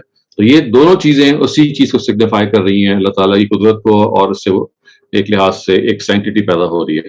تو آپ یوں سمجھ لیں کہ خلاصہ یہ ہے کہ جو ہمارے مفسرین ہیں، جو کہ تفسیر بالروایا کے ہمارے جو مفسرین ہیں، وہ یہ کہتے ہیں کہ دیکھیے ان 5 چیزوں کی قسم کھائی گئی ہے۔ وہ 5 کیا ہیں؟ فجر یعنی صبح، وہ صبح چاہے جو وہ نہر کی صبح ہو چاہے وہ روز کی صبح ہو، واللیال عشر 10 مقدس راتیں، وہ کون سی ہیں؟ ذوالحجہ کی جو 10 راتیں، واللیال عشر یہ ہو گیا۔ اس کے بعد ہے والشفع والوتر، یعنی ایون کی قسم اور آڈ کی قسم۔ تو ایک رائے یہ ہے کہ یہاں سے مراد اصل میں ایون ڈے آف ذوالحج ہے، جو کہ کون سا دن ہے؟ یوم النہر ہے جو 10 ذوالحج ہے۔ اور وتر کون سا ہے جو آڈ ہے؟ وہ کون سا ہے؟ عرفات کا دن، جو کہ وہ 9 ذوالحج ہے۔ تو 9 is odd number, 10 is an even number. تو اس طرح سے والشفع والوتر کو انہوں نے لے لیا، اور ساتھ ہی بتایا کہ بعض لوگوں نے اس کو یہ بتایا ہے کہ اس سے بعد ایون رکعت والی نمازیں ہیں جو 2-4 کر کے پڑھی جاتی ہیں، اور آڈ رکعت کی نمازیں ہیں، یعنی یہاں ڈیز مراد نہیں ہے بلکہ نمازوں کی رکعتیں مراد ہیں۔ لیکن ساتھ ہی انہوں نے تشریح کر دی کہ دیکھیے یہ روایت کمزور ہے اس کی نسبت کی جو یہ کہتی ہے یہاں ڈیز مراد ہے۔ اس کے بعد جو آخری قسم ہے وہ ہے واللیل اذا یسر، کہ رات جب رخصت ہو جائے۔ تو اس کی تو مفتی صاحب نے تشریح نہیں کی، لیکن ہم فجر کی روشنی میں یہ کہہ سکتے ہیں کہ اصل میں وہ یہ کہہ رہے ہیں کہ رات کے اندر بھی جو ایک قدرت پائی جاتی ہے خداوند تعالیٰ کی طرف سے، کہ وہ جب رات کو ختم کر کے فجر کے وقت کو نمودار کرتے ہیں، تو یہ اللہ تعالیٰ کی قدرت کا مظاہرہ ہے۔ اور قدرت کا جو مظاہرہ ہے باہر، اس کے اندر ایک تقدیس پائی جاتی ہے، اس کے اندر ایک سینکٹیٹی پائی جاتی ہے۔ ان سب چیزوں کی قسم کھا کے اللہ تعالیٰ کیا کہہ رہے ہیں کہ حل فی ذالک قسم لذی حجر، کیا ان 5 چیزوں کی قسم میں اہل عقل کے لیے کوئی سمجھ والی بات ہے، کوئی قسم والی بات ہے؟ یہ بس کوشچن کر دیا، تو اس کو انہوں نے اس طرح سے ایکسپلین کیا ہے، جو ظاہر ہے بہت سارے سوالات چھوڑ دیتا ہے اپنے اندر، لیکن ہم ان سوالات کو ایڈریس کرتے ہیں ابھی۔ اس تشریح کو میں نے صرف چاہا تھا کہ ان کے اپنے الفاظ کے سے وہ آپ کے سامنے آ جائے۔ اب آپ دیکھیے کہ فرائی اسکالرز نے ان قسموں کو کیسے سمجھنے کی کوشش کی ہے اور ان کو کیسے سالو کیا ہے، اور ان کی جو تشریح ہے اس کی نوعیت کیا ہے۔ میں آپ کے سامنے استاذ امین احسن اصلاحی کی جو تدبر قرآن ہے اس سے چاہتا ہوں کہ ہم تھوڑا سا پڑھ لیں۔ یہ جو دوسرا پیراگراف ہے اس کو ہم پڑھ سکتے ہیں، بلکہ ہم پہلے پیراگراف سے شروع کر لیتے ہیں کہ ہم تمہید میں اشارہ کر چکے ہیں کہ جہاں جو قسمیں کھائی گئی ہیں وہ اس دعوے پر شہادت کے لیے کھائی گئی ہیں کہ اس کائنات کا مدبر حقیقی اللہ وحدہ لا شریک ہے، اس کے ہاتھ میں ہر چیز کی باغ ہے، وہی جب چاہتا ہے ایک چیز کو نمودار کر دیتا ہے اور جب چاہتا ہے اس کو اوجل کر دیتا ہے، وہی ہے جس کو جس تک حد تک ڈھیل دینا چاہتا ہے وہ دے دیتا ہے اور جہاں چاہتا ہے اسے روک دیتا ہے۔ مجال نہیں کہ کوئی شے اس کی مقرر کی ہوئی حد سے آگے بڑھ سکے یا اس کے اختیار میں مداخلت کر سکے۔ تو کہتے ہیں اصل میں یہ اس دعوے پر قسمیں کھائی گئی ہیں کہ اللہ تعالیٰ کی جو قدرت ہے وہ بے حساب ہے، یعنی خداوند تعالیٰ کی قدرت جو ہے وہ بے حساب ہے۔ یہ قدرت یہ بتا رہی ہے کہ اگر اللہ تعالیٰ یہ کچھ کر سکتے ہیں تو قیامت کو بھی نمودار کر سکتے ہیں، قیامت کے دن کو بھی لا سکتے ہیں، کیونکہ یہ سب فینومینا یہ بتا رہے ہیں کہ خداوند تعالیٰ کی جو قدرت بے نہایت ہے۔ تو گواہی اصل میں کس چیز پر ہے؟ وہ اس چیز پر ہے کہ یہ جو مشرکین تھے یہ سمجھتے تھے کہ اللہ تعالیٰ کس طرح سے اس دنیا کو تباہ کریں گے، اور پہاڑوں کے بارے میں ان کا گمان تھا کہ یہ تو اتنے سالڈ سٹرکچرز ہیں کہ یہ کبھی بھی تباہ نہیں ہو سکتے۔ تو ان کو بتایا جا رہا ہے کہ جس کی قدرت یہ ہے کہ وہ یہ اور یہ اور یہ کر دے، اب اس کی وہ تفصیل کریں گے کہ وہ تفصیل کی نوعیت کیا ہے، لیکن اصل میں یہ اس دعوے پر شہادت دی جا رہی ہے۔ دعوے کا کیا مطلب ہے؟ اس کلیم پر، اور وہ کلیم کیا ہے کہ کائنات کا جو مدبر حقیقی جو ہے، مدبر کا کیا مطلب ہے؟ جو تدبیر کرنے والا ہے، جو اس کو آرگنائز کر کے اس کو چلانے والا ہے، وہ اللہ تعالیٰ وحدہ لا شریک ہے، یعنی اسی کے ہاتھ میں ہر ایک کی باغ ہے، کوئی اور شریک نہیں ہے اس کے ساتھ، وہ جب چاہے اس کو آگے بڑھا سکتا ہے۔ اب وہ کہتے ہیں تھوڑا سا اجزاء کو بھی سمجھ لیں وہ کہتے ہیں کہ الفجر میں فجر سے مراد وہ وقت ہے جب رات کی تاریکی کا پردہ چاک ہوتا ہے اور دن کی روشنی مشرقی افق سے نمودار ہوتی ہے۔ روزے کے احکام میں یہ فرمایا گیا، اب انہوں نے سے بتایا ہے کہ فجر کا وقت کون سا، اس کو ہم اسکپ بھی کر دیں تو اس کے لیے وہ کہتے ہیں کہ فجر کے ہم معنی لفظ کا جو ہم معنی لفظ ہے اردو میں صبح ہے، اس کی قسم کھائی گئی ہے۔ اور یہ بتایا گیا ہے کہ یعنی انہوں نے ایک اور جگہ سے اس کو استدلال کرتے ہوئے بتایا کہ دیکھیے صبح جو ہے وہ جب وہ ختم ہوتی ہے یا رات جب ختم ہوتی ہے، جب صبح سانس لے لی ہوتی ہے، تو وہ اس طرف اشارہ کیا گیا۔ اور انہوں نے قرآن مجید کے اور مقامات کا اس میں حوالہ بھی دیا ہے کہ دیکھیے جہاں صبح کا ذکر آیا تو وہاں اصل میں مراد کیا ہے کہ صبح جب نمودار ہوتی ہے، جب وہ حویدہ ہوتی ہے۔ حویدہ کا کیا مطلب ہے؟ جب وہ when it appears۔ وہ کہتے ہیں یہ معین ہونے کے بعد کہ فجر سے مراد آغاز صبح کا وہ وقت ہے جب شب کی تاریکی کا پردہ چاک ہو جاتا ہے۔ اس آیت میں قسم کا موقع ٹھیک وہی قرار پاتا ہے جو سورہ مدثر میں بدیع الفاظ بیان وارد ہوا۔ بدیع کا مطلب ہے ان الفاظ میں کہ واللیل اذا ادبر والصبح اذا اسفر انہا لاحدی الکبر۔ اب وہ کیا ہے کہ شاہ رات جب وہ منہ موڑ چکے اور صبح جب وہ نمودار ہو جائے، کہ قیامت عظیم حوادث میں سے ہے۔ یعنی یہ بات کہ رات کا چلے جانا اور صبح کا آنا یہ ایسے ہی ہے کہ جیسے اللہ تعالیٰ اس کائنات کے اندر ایک نئی صبح نمودار کرے گا اور دنیا کے جو اندھیرا ہے وہ چھٹ جائے گا اور قیامت کی صبح نمودار ہو جائے گی۔ تو وہ کہتے ہیں کہ جیسے اس سورہ کے اندر جو سورہ مدثر کے اندر فجر کی کو گواہی کے طور پہ پیش کیا گیا ہے، تو ہم جس سورہ کو پڑھ رہے ہیں سورہ فجر، اس میں بھی اسی پہلو سے گواہی کے طور پہ پیش کیا گیا ہے۔ اور وہ کیا ہے؟ یہ فجر اصل میں اس بات پہ گواہی دیتی ہے کہ قیامت جس طرح سے رات سے اندھیرے سے فجر اور روشنی نمودار ہوتی ہے، بالکل ویسے ہی ایک دن آئے گا کہ اس دنیا کے اندھیرے سے قیامت کی روشنی ابھرے گی۔ اب وہ کہتے ہیں کہ میں نے سورہ مدثر میں اس کی تفسیر کی ہے، ہم سارے اس کو فی الحال ابھی آگے نہیں بڑھاتے۔ اس کی وجہ یہ ہے کہ اس تفسیر کو ہم نے پہلے سے اس کو دیکھ لیا ہے، اس کے اجمال کو بھی ہم نے دیکھ لیا۔ اب وہ یہ کہتے ہیں کہ یہاں الفجر کی قسم سے قرآن نے متنبع کیا ہے کہ فجر کا وقت ہر روز ظہور قیامت کا مشاہدہ ایک تمثیلی رنگ میں کراتا ہے۔ جس طرح تم رات کو سوتے ہو اور صبح کو آنکھ ملتے ہوئے اٹھ بیٹھتے ہو، اسی طرح مر جانے کے بعد تمہارا وہ وقت بھی آئے گا جب سور پھونکا جائے گا اور تم صبح قیامت کو اٹھ بیٹھو گے اور ایسا محسوس کرو گے کہ ابھی سوئے تھے اور ابھی جاگ پڑے ہیں۔ لہٰذا قیامت کے ظہور کو بعید از امکان نہ سمجھو۔ احادیث میں صبح کو اٹھنے کی جو دعا سکھائی گئی ہے اس میں بھی اسی حقیقت کی طرف اشارہ ہے۔ تو دیکھیے انہوں نے پہلی قسم کو جو ایکسپلین کیا ہے اس کو آپ آسان لفظوں میں اگر جاننا چاہیں تو وہ کہتے ہیں کہ دیکھیے جب آپ رات کو سوتے ہیں تو رات کو جو سونا ہے اس کی بالکل ایسے ہی مشابہت ہے کہ جیسے آپ کو موت طاری ہو جاتی ہے، اور صبح پہ آپ اٹھتے ہیں آنکھیں مل کے تو آپ بالکل آپ کو ایسا لگتا ہے کہ جب ایک نیا دن طلوع ہوا ہے، تو بالکل ویسے ہی دن اور رات جو ہیں یہ روزانہ آپ کو قیامت کی ریہرسل کرا رہے ہیں۔ یعنی روزانہ آپ کو سلا دیا جاتا ہے اور آپ کو اٹھا دیا جاتا ہے، بالکل ایسے ہی آپ کو ایک دن ہمیشہ کے لیے سلا دیا جائے گا، پھر آپ کو ہمیشہ کے لیے اٹھا دیا جائے گا۔ تو یہ جو دنیا میں نیند اور نیند سے جاگنے کی سائیکل ہے، یہ اصل میں گواہی دے رہی ہے کہ ایک مرتبہ آپ نے پھر ہمیشہ کے لیے سو جانا ہے اور آپ نے پھر ہمیشہ کے لیے اٹھنا ہے، اور اس کو قرآن مجید نے بیان کیا ہے۔ جس دعا کی طرف استاذ اشارہ کر رہے ہیں وہ آپ سب کو یاد ہوگی کہ الحمدللہ احیانا بعد ما اماتنا والیہ النشور، ہے نا، رات کو سونے کی دعا، یعنی صبح بیدار ہونے کی دعا، کہ وہ کہ جس نے ہمیں رات کے وقت ہمیں موت دی۔ رات کے وقت موت کا کیا مطلب ہے؟ رات کے وقت سلا دیا ہے۔ موت ایک بڑی سمبولک طریقے سے بیان ہوا ہے، ایک میٹافوریکل طریقے سے بیان ہوا ہے کہ موت میں چونکہ ہمیں بالکل پتہ نہیں، یعنی نیند میں پتہ نہیں چلتا نا کہ ہم کہاں ہیں، تو اس کو موت سے طاری کیا گیا ہے۔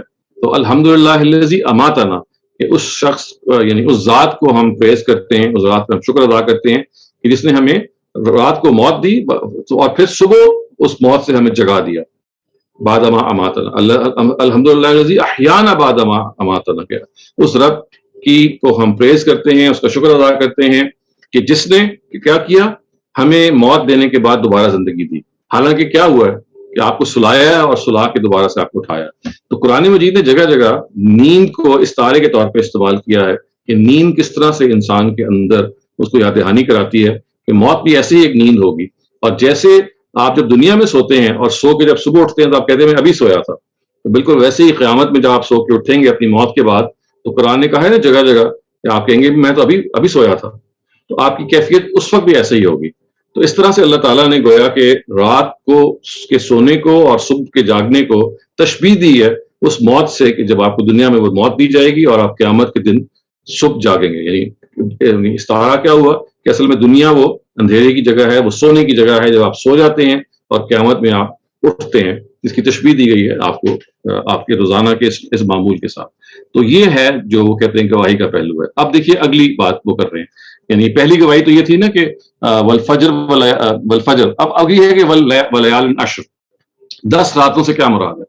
وہ کہتے ہیں کہ صرف اس سوال کے مختلف جواب ہمارے مفسرین سے منقول ہیں, لیکن ان میں سے کوئی قول قابل قبول نہیں ہے, یعنی دلیل ایسی کوئی نہیں ہے جس کی بنیاد پہ ہم اس کو قبول کر سکیں. اور وہ دیکھیے کہتے ہیں کہ قرآن میں جو قسمیں وارد ہوئی ہیں ان میں سے بیشتر کسی دعوے پر دلیل کے طور پہ کھائی گئی ہیں.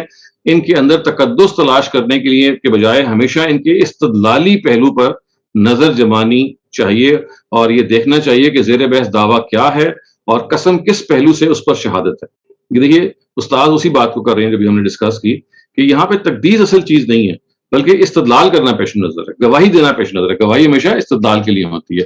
نیز قرآن مجید کے ان دوسرے مواقع کو نگاہ میں رکھنا چاہیے جن میں قسم کا مضمون انہی الفاظ یا ان کے ملتے جلتے الفاظ میں بیان ہوا ہے. جیسے میں نے ابھی کہا نا کہ بعض دفعہ وہی استدلال اللہ تعالیٰ قسم کے علاوہ عام سادہ نثر میں کر رہے ہوتے ہیں قرآن مجید کے اندر, تو وہ اس کے بالکل آپ کو مل جائے گا.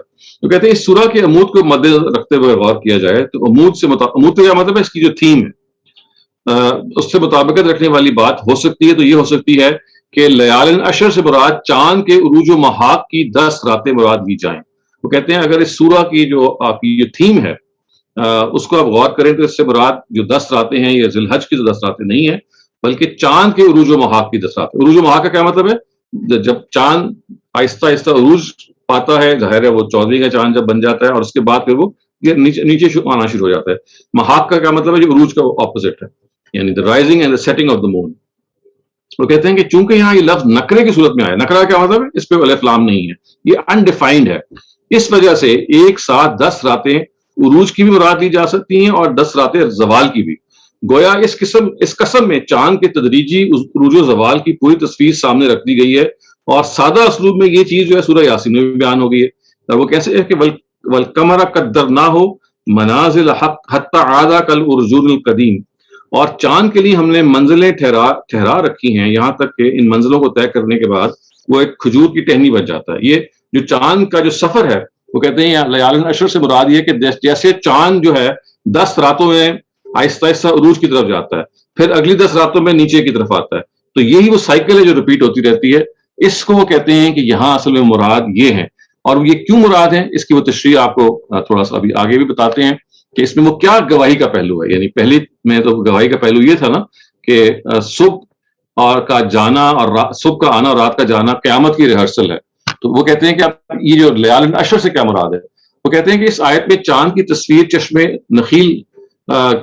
تخیل کے سامنے اس طرح آتی ہے گویا وہ ایک فرما بردار ناکا ہے جس کی نکیل ایک غیبی ساربان کے ہاتھ میں ہے جو اس کی منزل بمنزل ایک معین بلندی تک چڑھاتا ہے اور پھر وہاں سے اس کو درجہ بدرجہ اسی طرح سے اتارتا ہے یہاں تک کہ قطع منازل کے اس پر مشقت سفر میں وہ سوکھ کر کانٹا بن کے رہ جاتا ہے. بڑی عمدہ ادبی اردو ہے.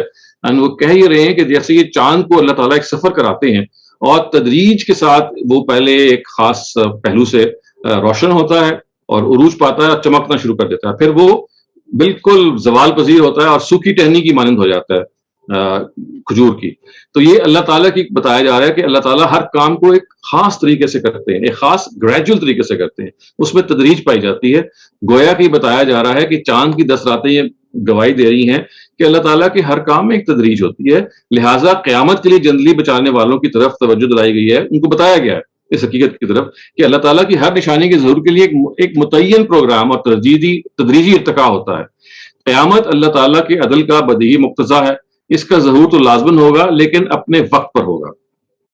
تو وہ اب یہ کہہ رہے ہیں کہ دیکھیے یہ جو 10 راتیں ہیں ان کی جو ان سے کیا مراد ہے, وہ کہتے ہیں ان 10 راتوں سے مراد اصل میں چاند کا جو عروج و محاق ہے, the rising and the setting of the moon, کہ 10 راتوں میں وہ اس طرح جا رہا ہوتا ہے, اس کے بعد وہ اسٹیبل ہو کے پھر نیچے آنا شروع ہو جاتا ہے. تو یہ کیا بتاتا ہے, یہ بتاتا ہے کہ اللہ تعالیٰ کے ہر کام میں تدریج ہے. لہٰذا وہ جو مشرکین ہیں جو اس وقت موجود تھے سامنے, وہ کیا کرتے تھے, وہ یہ کہتے تھے کہ وہ کہتے تھے کہ اے پیغمبر جس قیامت کے لیے آپ کہہ رہے ہیں کہ یہ آ رہی ہے آج کیوں نہیں چکتی, یہ آپ ہر وقت بتا رہے ہوتے ہیں, یہ آپ بلف کر رہے ہیں. ان کا مراد یہ ہوتی تھی. تو ان کو جواب میں یہ بتایا جا رہا ہے کہ دیکھو اللہ تعالیٰ کے کام میں ایک تدریج ہے. یہ God doesn't do things according to what you would expect کہ ہم فٹافٹ کام کر دیں. خداوند تعالیٰ جو ہیں وہ جب کومپل سے ایک بیج کی کومپل سے اگاتے ہیں کسی پلانٹ کو, تو دیکھیے وہ تدریج کے ساتھ آگے بڑھتی ہے اور اٹ بلاسمز، فوراً ایسے نہیں کرتی. بالکل ویسے ہی اللہ تعالیٰ کی ہر کام میں حکمت ہے، ہر کام میں تدریج ہے. اور یہ جو تدریج ہے یہ چاند کے عروج و محاق میں بھی نمایاں ہوتی ہے کہ چاند it goes to a certain place and then it sets and then once again it goes back. تو یہ خداوند تعالیٰ کی قدرت ہے. آپ جب یہ کہیں گے کہ قیامت نمودار کیوں نہیں ہو رہی، تو اس کے جواب میں یہ کہا جائے گا کہ بھئی یہ خداوند تعالیٰ is not doesn't work like this. ان کے ہاں یہ گریجول پروسیس ہوتا ہے، جب وہ پروسیس کمپلیٹ ہو جائے گا تو قیامت اپنے وقت پہ آ جائے گی. تو گویا لیال عشر سے مراد وہ کہتے ہیں کہ چاند کی جو ہر 10 راتیں ہیں، کیونکہ نکرہ استعمال ہوا ہے نا، نکرہ میں اب یہ صلاحیت پیدا ہو جاتی ہے. نکرہ کا مطلب ہے انڈیفائنڈ، اس پہ الف لام نہیں ہے. تو this now can take place, I mean this can now signify all these 10 nights in a month. یعنی ایک مہینے میں 10 کے 3 پیئرز ہوتے ہیں نا، یعنی پہلے 10 راتیں، پھر اگلی 10 اور پھر اگلی 10. تو قرآن مجید یہ کہہ رہا ہے کہ چاند کا جو عروج و محاق ہے اس پورے مہینے کے اندر اس طرح سے ہوتا ہے، یہ اللہ تعالیٰ کے تدریج کے قانون کو بتاتا ہے کہ قیامت اگر آئے گی تو اس تدریج کے ساتھ آئے گی، اس گریجول پروسیس کے ساتھ آئے گی. تو یہ گواہی بھی اس چیز میں ہے کہ روز قیامت ایک تدریج کے ساتھ آئے گی. فجر کی جو گواہی ہے وہ بھی اس چیز میں ہے. جیسے آپ رات کو سوتے ہیں اور صبح کے وقت نمودار ہوتے ہیں، تو وہ بھی قیامت کی ریہرسل ہے. تو یہ جو 10 راتیں ہیں یہ بھی اصل میں قیامت ہی کے بارے میں بتا رہی ہیں کہ یہ صرف قیامت کے اس پہلو کی طرف توجہ دلا رہی ہیں کہ اللہ تعالیٰ کی اسکیم کے مطابق یہ ایک گریجول طریقے سے آئے گی، ہماری ڈیمانڈ پہ نہیں آئے گی. تو یہ یہاں تک انہوں نے اس کی ابھی تک تشریح کر لی ہے. اب ظاہر ہے کہ اس سے بعد ایک اگلا سوال پیدا ہوتا ہے کہ جو آگے جو دوسری قسمیں وارد ہوئی ہیں اس کو بھی وہ ایکسپلین کرتے ہیں کہ وہ شف والوتر. شف کے معنی جفت کے ہیں، جفت کیا مطلب ہے ایون، اور وتر کے معنی طاق کے ہیں، طاق کا مطلب ہے آڈ. جفت اور طاق سے کیا مراد ہے؟ اس کے جواب میں مفسرین سے اتنے قول منقول ہیں کہ ان کا استقصاء مشکل ہے. ان کو آپ کمپریہنسولی اگر آپ جمع کرنا شروع کریں گے ان اینڈنگ ہے. اقوال کی اس کثرت کی وجہ ہمارے نزدیک یہ ہے کہ لوگوں نے نظم کلام اور سیاق و سباق کو پیش نظر رکھنے کے بجائے ساری توجہ صرف اس امر پر مرکوز رکھی ہے کہ کسی مقدس چیز کو الفاظ کا مصداق بنائیں، کیونکہ ظاہر ہے ان کے ہاں قسم ایمفسس کے لیے ہے، تو وہ ضروری ہے کہ شف اور وتر کو کوئی سینکٹیمونیس چیز بنائیں.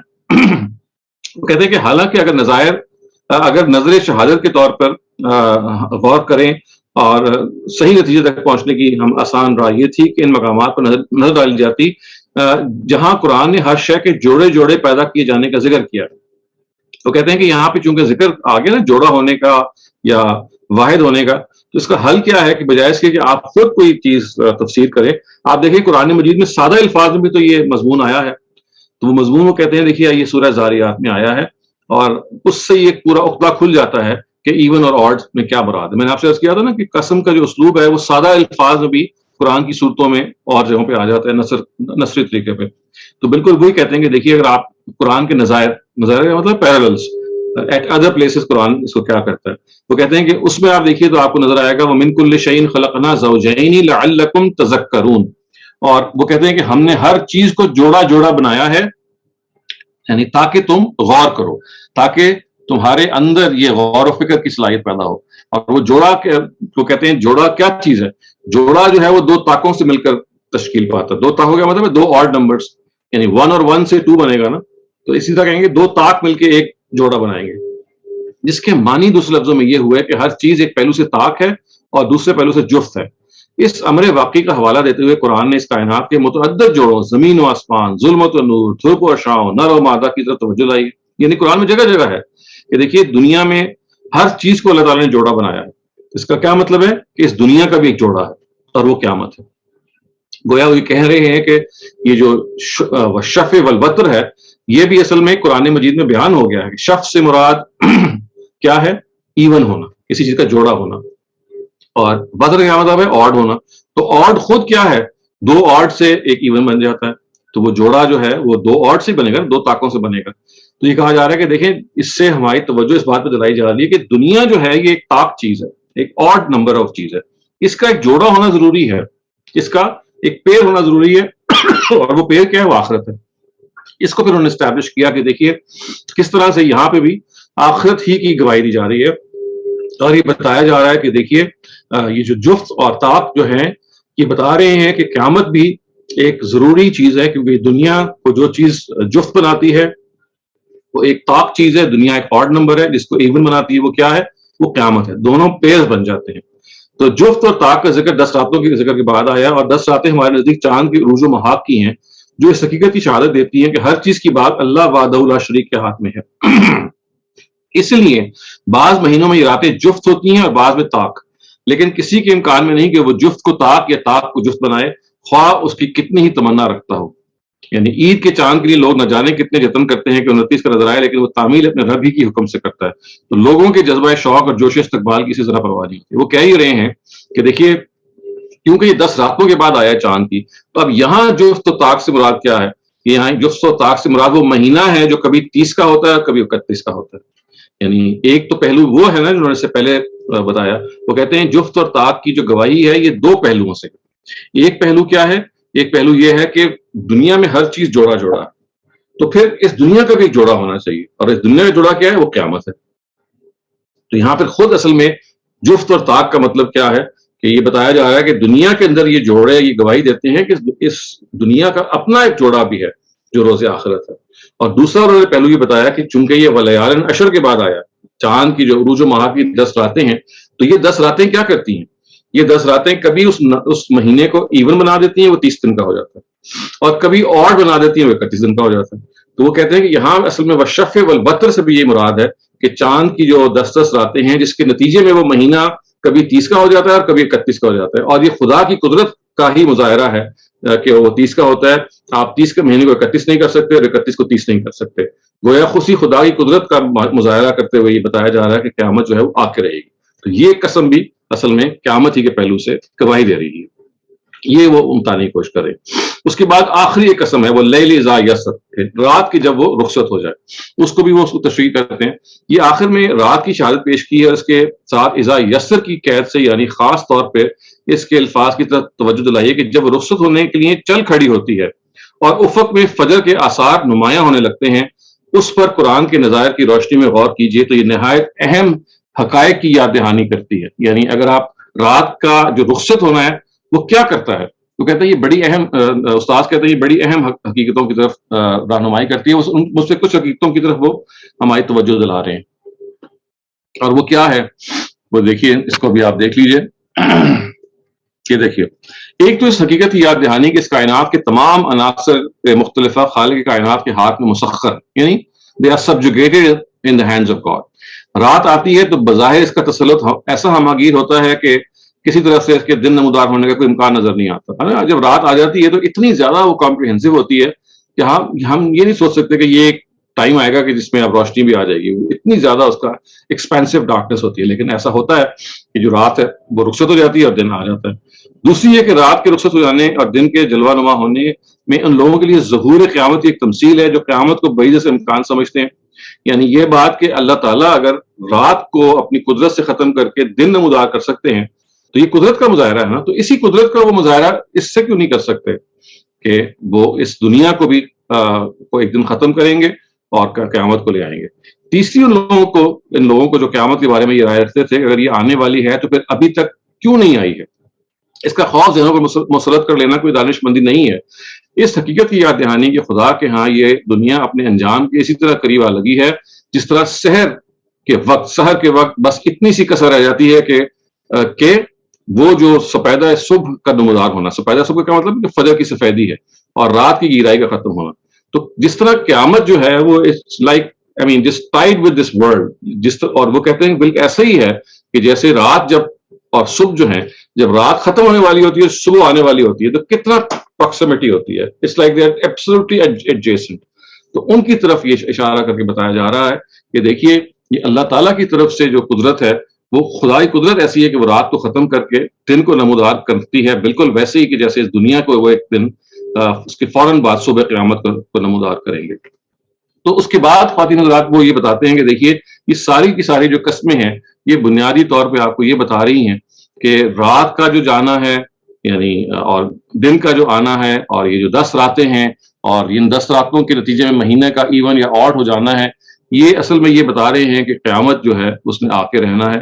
یہ سب کی سب جو قسمیں ہیں یہ قیامت کے آنے پر کسی نہ کسی پہلو سے دلیل کے طور پہ وارد ہوئی ہیں، اور دلیل کا جو پہلو ہے انہوں نے اس کو ایکسپلین کرنے کی کوشش کی ہے۔ جیسے کہ میں نے عرض کیا اس دلیل کے پہلو کو انہوں نے ہر جگہ یہ بتایا کہ دیکھیے ان قسموں پہ کوئی ایمفسس نہیں ہے، there is nothing to be emphasized، کیونکہ ایمفسس کے لیے ان قسموں کو لایا نہیں گیا۔ یہ گواہی کے طور پہ لایا گیا.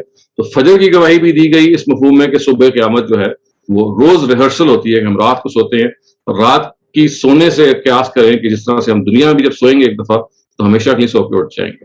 اور اسی طریقے سے واللیل اذا یسر کے بعد جب یہ کہا گیا, یعنی اس سے پہلے جب یہ کہا گیا کہ والفجر ولیال عشر کے جو دس راتیں ہیں, تو یہ چاند کی جو عروج و محاق یعنی رائز اینڈ فال جو ہے اس کی طرف اشارہ کر کے بتا رہی ہیں کہ جیسے چاند جو ہے اس کی جو باغ ہے وہ اللہ تعالیٰ کے ہاتھ میں ہے, اور اللہ تعالیٰ کا جو ہر کام ہے اس میں ایک تدریج پائی جاتی ہے. اس تدریج کو سامنے رکھ کے جو لوگ قیامت کے لیے جلد بازی کرتے ہیں, کہتے ہیں قیامت آ کیوں نہیں جاتی, تو ان کو بتایا جا رہا ہے کہ دیکھیں آنا تو ہے لیکن وہ آئے گی اپنے وقت پہ, جیسے کہ ہر چیز کا ایک ٹائم مقرر ہے. پھر یہ کہا گیا کہ والشفع والوتر کو انہوں نے کہا کہ یہاں اصل میں مراد یہ ہے کہ اس دنیا میں جو پیئرنگ ہے وہ یہ بتا رہی ہے کہ اپنا یہ دنیا خود ایک کسی چیز کا ایک پیئر ہے, کسی چیز کا ایک مفرد ہے, اس کا کوئی اور ایک سیکول ہے. وہ سیکول کیا ہے, وہ آخرت ہے. تو جس طرح دن اور رات, مرد اور عورت, زمین اور آسمان یہ پیئرز ہیں دنیا میں, تو یہ بھی پیئر بتا رہا ہے کہ اس دنیا کا بھی ایک پیئر ہے, اور اس دنیا کا پیئر کیا ہے, وہ آخرت ہے.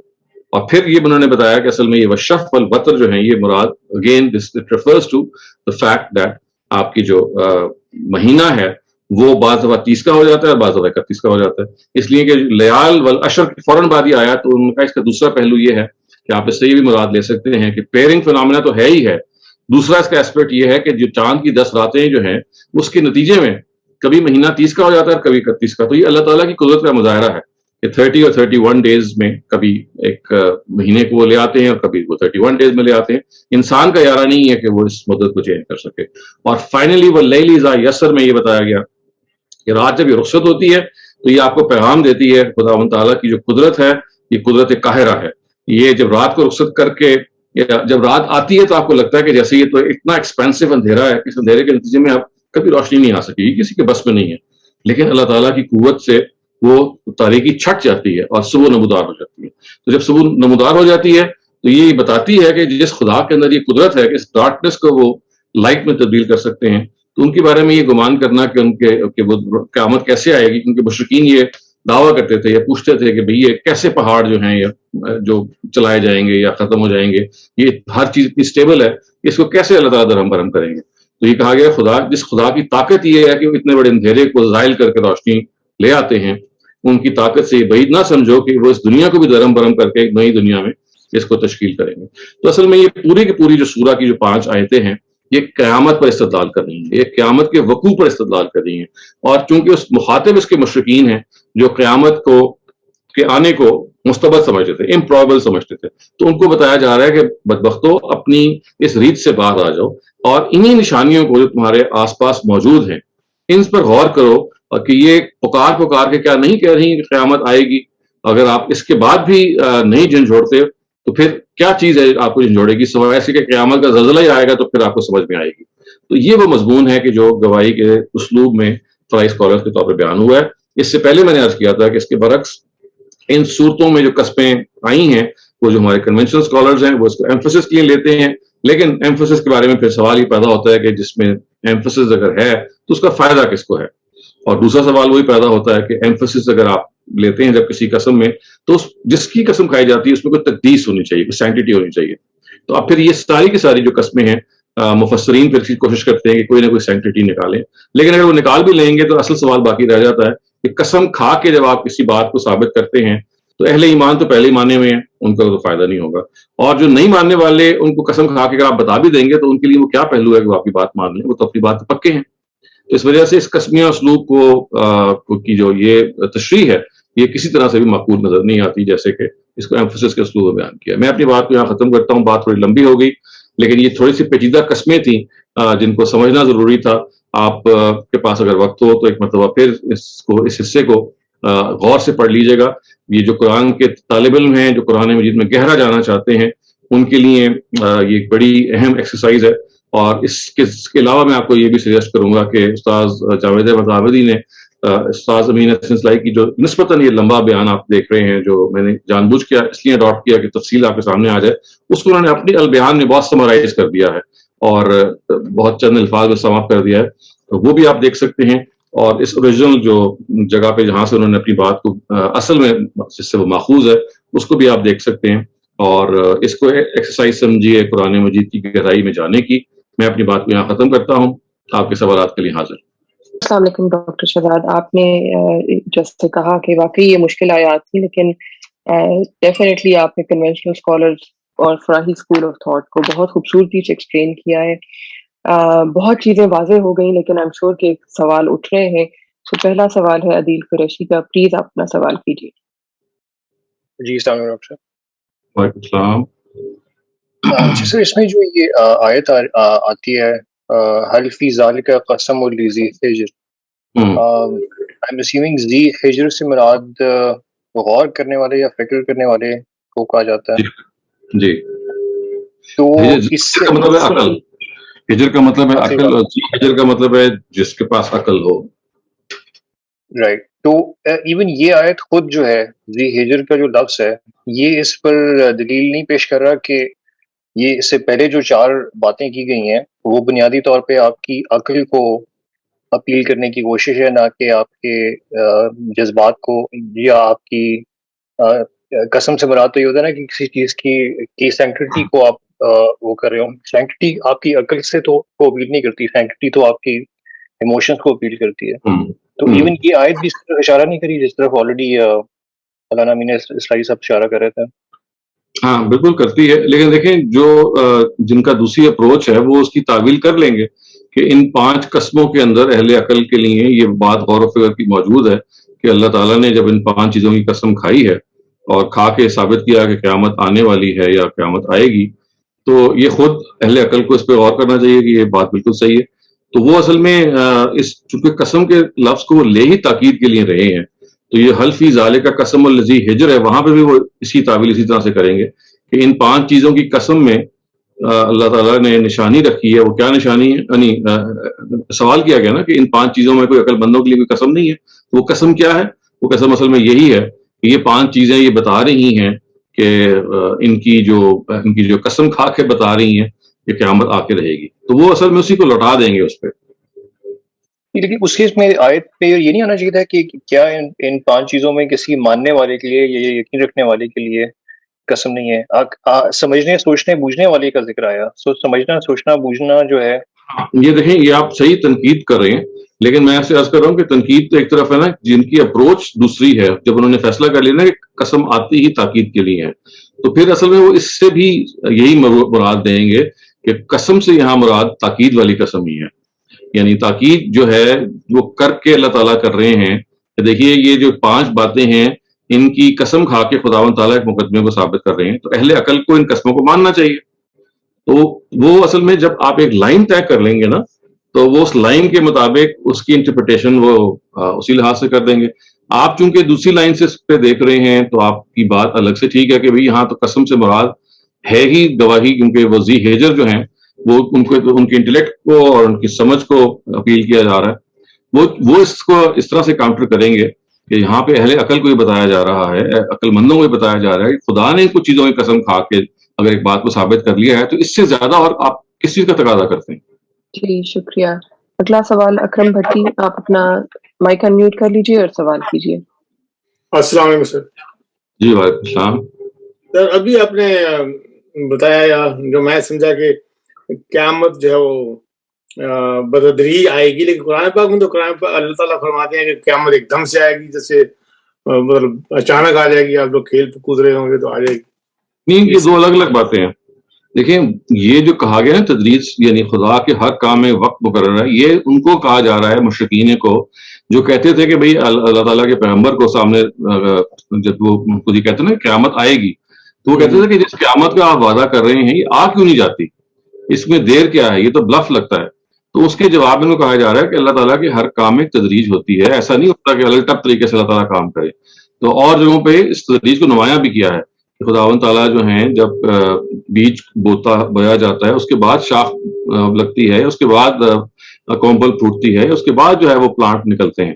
تو خداوند تعالیٰ کا طریقہ یہ نہیں ہے کہ ایک چیز کو بس وہ پش بٹن سے یا ایک دم سے ایک چیز کو نمودار کر دے۔ تو آپ جو قیامت کا مطالبہ کر رہے ہیں کہ ابھی کیوں نہیں آ رہی، اس نے اپنے وقت پہ آنا ہے، لیکن جب آئے گی تو آئے گی اچانک ہی، یعنی ایک ہے کسی چیز کا اپنے وقت پہ آنا، لیکن وہ وقت جب بھی آئے گی، جب وقت وہ آئے گا تو آئے گی اچانک ہی، یعنی آپ اس کو ایکسپیکٹ نہیں کر رہے ہوں گے اور وہ آ جائے گی. تو یہ دو الگ الگ باتیں ہیں.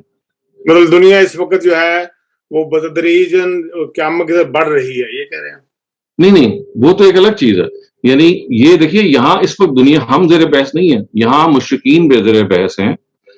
ان آیتوں کے مخاطب وہ ہیں، وہ یہ کہتے تھے، وہ قیامت کے بارے میں جلدی مچاتے تھے. یہ تو ہے نا قرآن جگہ جگہ یہ کہتے تھے سال سائل بعذاب واقع للکافرین لیس لہ دافع. سورہ معارج میں ہے نا کہ پوچھنے والے نے جلدی مچائی کہ بھئی جو آپ قیامت کی دھمکی دے رہے ہیں آ کیوں نہیں جاتی.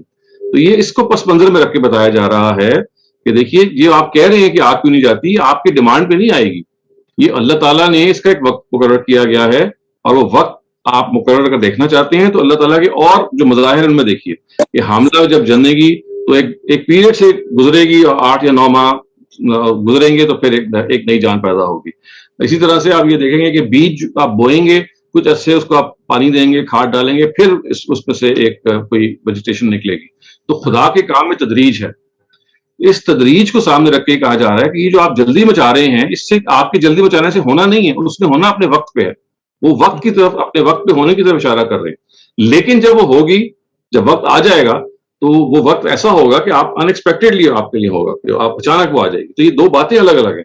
آئے گی تو اپنے ٹائم پہ، لیکن وہ ٹائم ایک تدریج سے گزر کے ہوگا، اور جب اس کا وقت ایکچوئل آ جائے گا تو آئے گی وہ اچانک. عدیل قریشی پلیز گو ہیڈ. سر یہ جو استدلال ہے سیلف، اس پر اگر کوئی شخص غور کرے اور وہ ایک اور نتیجہ نکالنے کی کوشش کرے تو اس پر آپ کیا تنقید کریں گے؟ وہ یہ کہے کہ جی یہ زمین، یہ ٹھیک ہے میں دن کو آتا ہوا دیکھتا ہوں اور رات کو اس میں سے جاتا ہوا دیکھتا ہوں، لیکن یہ چیز تو میں پرپیچولی ہوتا ہوا دیکھ رہا ہوں. یعنی ایسا نہیں ہو رہا کہ کوئی یہ چیز ختم ہو جاتی ہے اور یہ ڈکے کی طرف جا رہی ہو. میرے سامنے روزانہ دن آ جاتا ہے، ٹھیک ہے روزانہ رات آتی ہے لیکن رات ختم بھی ہو جاتی ہے. ٹھیک ہے چاند گھٹتا بھی ہے، بڑھتا بھی ہے، لیکن جب وہ گھٹ جاتا ہے تو دوبارہ بڑھ بھی جاتا ہے. تو یہ چیز تو مجھے بتا رہی ہے کہ بھئی یہ دنیا پرپیچولی چلتی رہے گی، اس نے کبھی ختم نہیں ہونا. تو میں اگر اسی بات سے یہ نتیجہ برآمد کرنے کی کوشش کروں تو اس پر کیا تنقید ہوگی؟ نہیں، وہ دیکھیے یہ بات کہ دن آ رہی ہے اور رات اس کے ساتھ دوبارہ آ رہی ہے، یہ تو اصل میں جو گواہی پیش کی جا رہی ہے وہ اس تسلسل کی نہیں پیش کی جا رہی.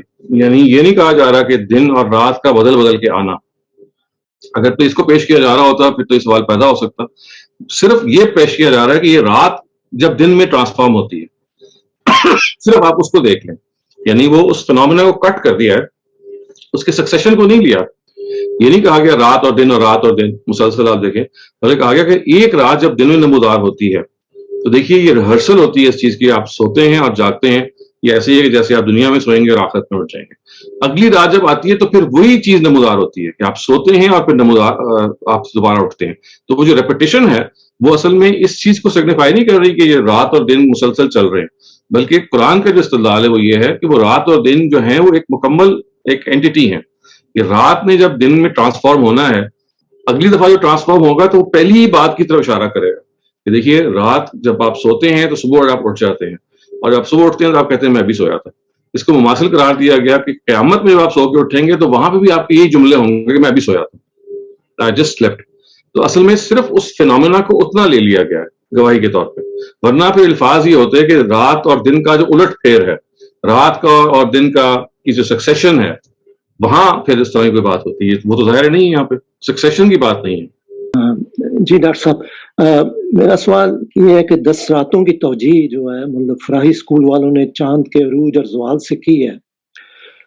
ہم دیکھیں چاند کا سائیکل جو ہے وہ 25.59 ڈیز کا ہے. تو اگر ہم دیکھیں تو جو زیادہ جو ہمیں نظر آتی ہے، جو مطلب ظاہری طور پہ جو چینج نظر آتی ہے، وہ جب پہلا مون مطلب جو ہے مطلب نیو مون کے بعد نظر آتی ہے، یعنی 3-4 دن میں.